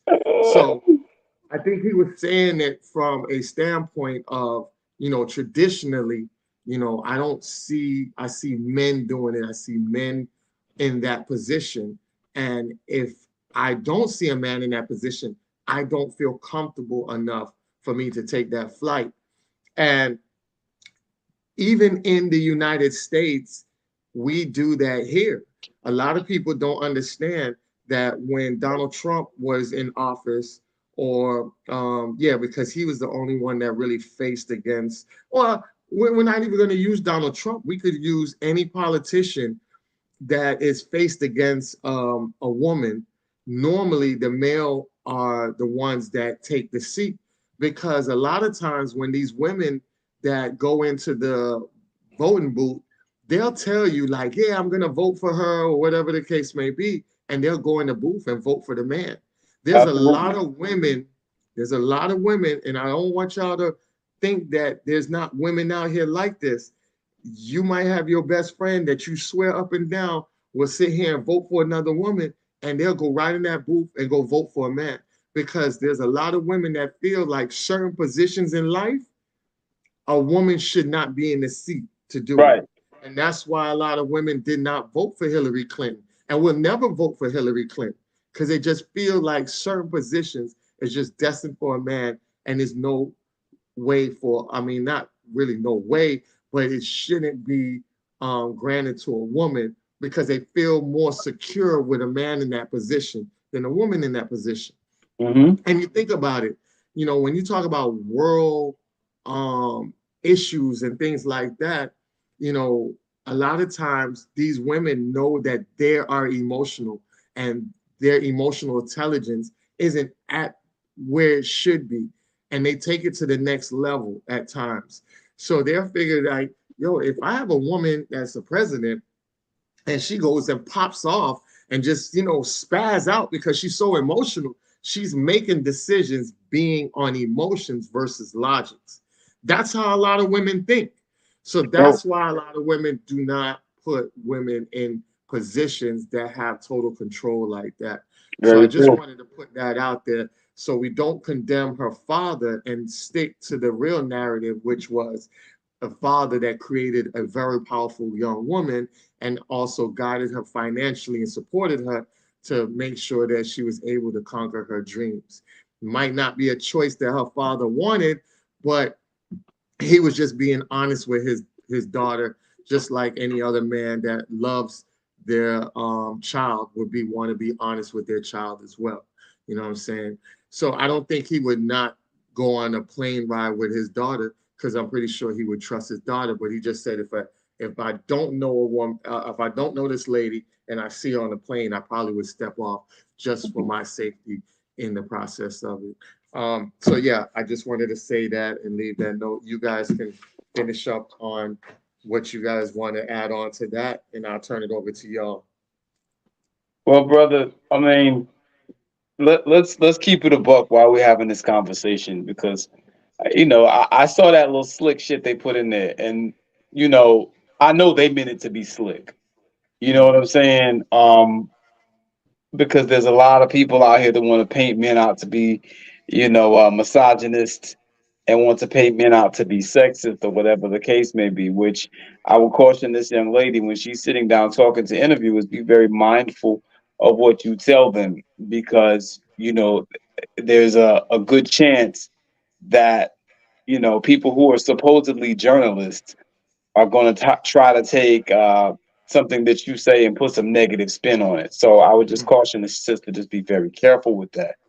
But I posted this earlier this week, and I kind of hit him with the double whammy, because I like to throw sand in the eyes of people who are full of shit as much as I can while giving praise. So my post read, I know, it's way too young for marriage. Old lady saboteurs said this about Lori Harvey. But damn, you sure can be a whole pilot and make history at 25 when your mind is not on thought culture and you're focused. Ahem. Shout out to this young sister. Epic. Boom. Hashtag class over ass. And I had to do that because what struck me so much about this is that she not only accomplished this, but she accomplished this at such a young age. This sister's 25 years old. And if you remember when Lori Harvey was out here, you know, going from this dude to that dude, changing dudes like she changed drawers like she does, you know, all the women were coming out talking about how 25, that's too young to get married. She need to be out there and have some fun. They was talking all that stupid shit. You understand what I'm saying? And I just had to point it out. You know, Yeah. if you're focused and your mind is not on nonsense, and you're not out here, you know, trying to get attention at every juncture, and you know, exhibiting a laser focus on juggling dicks like oranges. You understand what I'm saying? And you're really focused on what you're supposed to be doing. You can do a lot of stuff at a young age. That's when Is being 25 something that disqualifies you from, you know, entering into the marital realm? Maybe some people do feel that way, but I was particularly upset that old lady gang was out here, you know, trying to sabotage these young girls because as a young woman, I want this to really, really, really seep into the heads of some of these young sisters out here. As a young woman, don't listen to these old women giving you bad advice. Mm. Okay, I'm gonna go there, and anybody got a problem with it can see me. Don't listen to these old women giving you bad advice. There's a girl on my page right now that I used to mentor back in high school. When I had gotten out of high school, I still mentored her while she was in high school. She's about 5 or 6 years younger than me, and she was like, you know, this is why I told you in the last episode. This is why she always used to come to me back in the days for advice because older women would give her such terrible advice. When you are a young woman, that is when you have the most leverage. You are what the producer class of men are looking for. You're young, you're very attractive, you're fit, you're able to, you know, give them children. They're able to enjoy your beauty over a long period of time.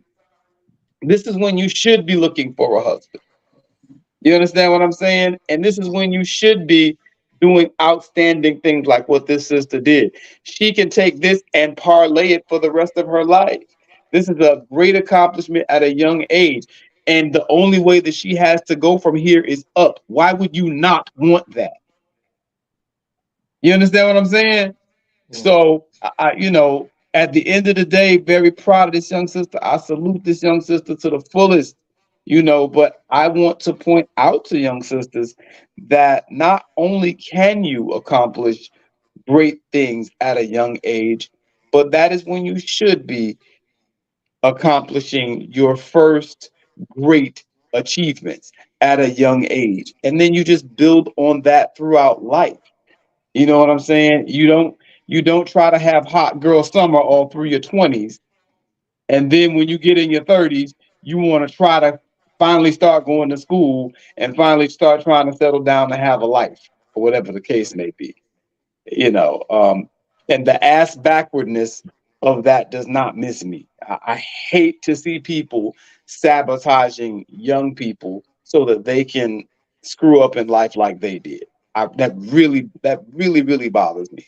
You know what I'm saying? So let's see more of this in our young sisters. I'm going to go out of my way every time I see a young sister that does something extraordinary. I'm going to post it and I'm going to put extras on it because there's just so much ratchetness out here, you know, that we need to really, really be in the forefront of crown checking. I mean, like last week, there was so much ratchetness that I had to post. I felt compelled to find some positive stories of what sisters are out here doing because there's literally every hour on the hour, I'm going to see a post about some black woman doing some dumb ratchet shit. And that's sad. And I have to look, I have to sift, I have to go through hell and back to find a story like this. Come on, y'all. We got to tighten up out here. You know, respect to the sister, respect to the other respectful sisters that are out there. We see y'all.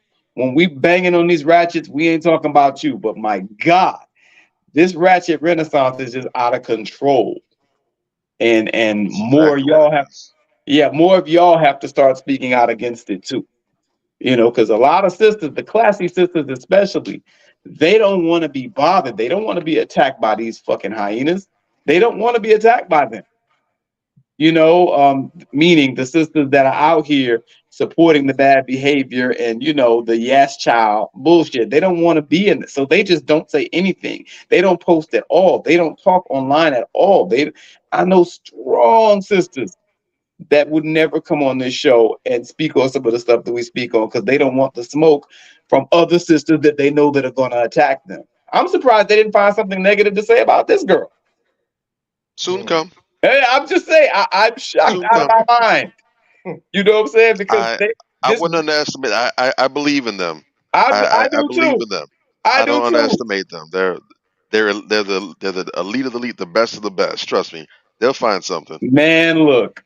But yeah, that's why I'm gonna land on it for now. You know what I'm saying? Shout out to the sister. I want to see more of this. I want to see more young black women doing this type of thing and getting away from all the twerking and pussy popping and all that bullshit. That doesn't advance our community at all.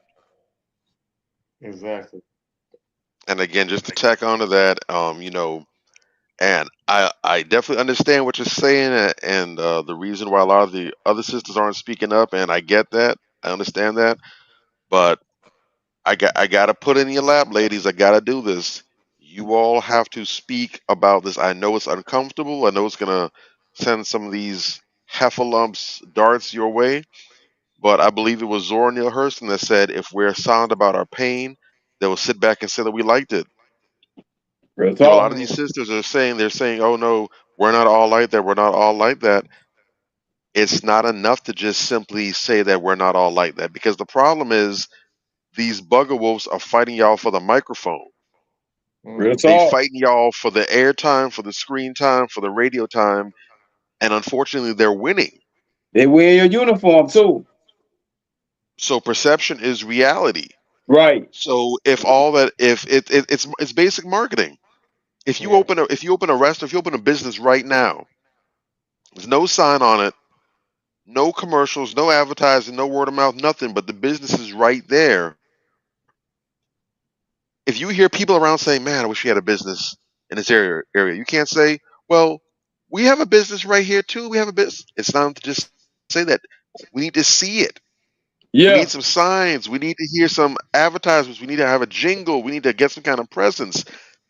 Right now, they speak for you all because you're not pushing back at the narrative. And so, Mm-hmm. even though we understand it's not everyone, but they're all that we see. Mm-hmm. If there's no counter to the narrative, then they become the narrative. Mm. And Real meanwhile, talk. you guys are miserable. You're upset about the perception, about the slander, about the constant speaking on the state of womanhood, and you're saying this isn't fair. It's not all of us. You have to buff back. Men can't do that for you. Real talk. Men can't be representatives. The only men's out here trying to be representatives are the ones who are insisting that you're birthers and chest feeders. Mm. Those are the ones that are attempting to speak for women. Real talk. Mm. Real talk. If there's going to be any counter to this narrative, if the Ratchet Renaissance is to die a death, it's going to be because the solid sisters stand up, grab the mic, and reassert themselves and let it be known we are at the top of this pecking order, Mm-hmm. Mm. not you gutter roaches. Real And talk. it's and us solid brothers, we will do our part to stand by you all, to help lift you all up, to have your back, to reinforce what you're saying, Mm-hmm. but it's got to come from you.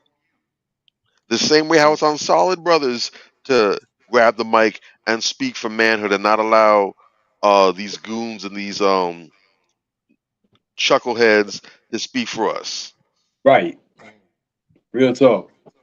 Very Got to well stand said. up. Got to stand for your own. So go ahead. We've got your back. We support you. We love you. We want to see y'all back on top. We're hungry for it. We're thirsty for it. But it starts with you guys. Yeah, man. That's so real, man. And like I was saying in the chat earlier this week, I'll take it a step even farther than that. You know what I'm saying? Like I was saying this and I really mean this. I want people to feel me on this. You know, there's not much of a difference. There's not much daylight between Aisha Curry, Kiki Palmer, and Sexy Red. There's really not. You understand what I'm saying? There's not. You know, you have women of good conscience, and women of integrity and respectful, mind and body. And then you have those other women. And those women, it's not just those women, that are problematic. It's also the women that cape for them and coddle them. Mm, Okay. their They're fan base. they're one and the same. Okay. And no matter how cool you are, how down I might be with you, or whatever the case may be, when you come out here and you say this, mind-numbingly goofy shit, you know, and you side with these people, which ultimately harms Black society, you're letting me know who you really are. You understand what I'm saying? And I mean, at the end of the day, you're just like them. You know, sisters, brothers and sisters, everybody. It's gonna come to a point where we got to draw a line in the sand. You understand? And you just have to know who's on what side of the line. You understand? We've done that. You know, it's certain type of brothers we just don't rock with. You know, it's certain type of behavior we just don't co-sign. Full stop. It's not, well, you know, they just having fun. No, man. How old are we? You know, we really have to get to a point of reckoning where we're looking at the type of behavior that we co-sign and the type of shit that we internalize and make part of who we are, and understand what that means, because it all means something. You know, if you're constantly co-signing this fuckery and bullshit, you are an enemy of Black society. Period. You understand? We are at a very dangerous position right now, man. You know, all these other groups are coming in, and you know, they're claiming their little territories, they're pushing us out, they're smacking us around, whatever the case may be. The law is not protecting us. We need to be on code. We need to have each other's back, because it's gonna get worse before it gets better. You know, we don't have time for all this hood boogery. We don't have time for that shit. You understand? And, you know, we're going to see real soon who's going to show up and be counted and who was full of shit. And unfortunately, I see it almost every day, just as I scroll down my social media thread. You know, I see who the low key misandrists are that want to play it off like, you know, they really love the men's. You full of shit. You understand? Like, we need to draw that line in the sand, because, you know, it's going to come a time where we really need each other. We're going to have to show up for each other. And that time is going to be soon. You know what I'm saying? So we need to have an all hands on deck approach and get these bullshit ass people out of our mix. You know what I'm saying? Sisters, we love you. But we're gonna need to see more of y'all stepping up out here and holding other sisters accountable. That's the long and short of it. All right, so definitely, I want to show you guys this real quick. It takes courage to be who you really are.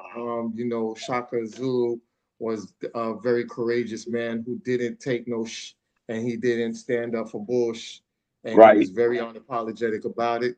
You know, be that person that can definitely be a pioneer out here and do what we need to do to get our community and our society back on track. You know, co-signing BS only leaves us crippled for a very long time. So, you know, go out here, be who you are, stand up and stand against the bullcrap. You know, shout out to Jess Hilarious for standing up for women. Yes. You know what I'm saying? Yes. She wasn't gonna sit there and let a man who converted into being a woman tell her about womanhood when she was naturally blessed that in the first instance by God. So we got to be people who stand up against the BS in the long run, so that way that BS don't come back and cripple us and our children in the future. So I'm glad that everybody's stepping up and saying what they need to do and pushing back against the BS. Also, real quick, I want to show you another unapologetic behavior, right? So a lot of people didn't know about Dapper Dan, but Dapper Dan was out here and he got blackballed from Tommy Hilfiger. So Dapper Dan says that he's the reason why MTV started blurring out clothing brand logos and speaks on how Tommy Hilfiger is telling is what it says is telling MTV they'll stop advertising with them if they didn't blur out Dapper Dan's logo when rappers wore his clothes. We got to get back to the eliteness that we once were, and start having our rappers have the dignity to go out here and start giving advertisement to Black-owned labels and things like that, because you know, we got to build back our own society and stop letting people piggyback and eat off of us. We have too much power, too much influence for that to go down like that. So I just wanted to show that, so that way we can get into a new direction. We thank you guys for tuning in this week, and showing you the powers of hip hop, even with Dapper Dan taking him to the next level. So with that being said, we'll see you guys next week. We appreciate all of y'all and everything y'all do and the wonderful feedback out here. All right? Yo, Peace out, family. Be Blessings. easy. Yeah. Be good.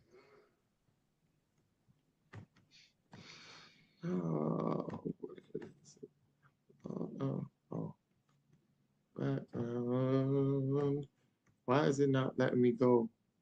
Okay.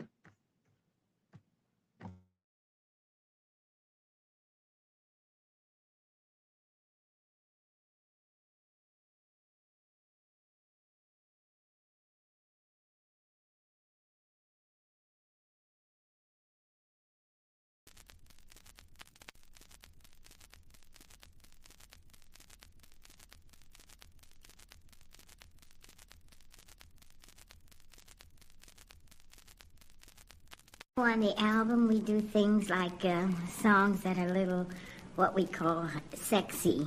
You can see from the title, it's more of a love album.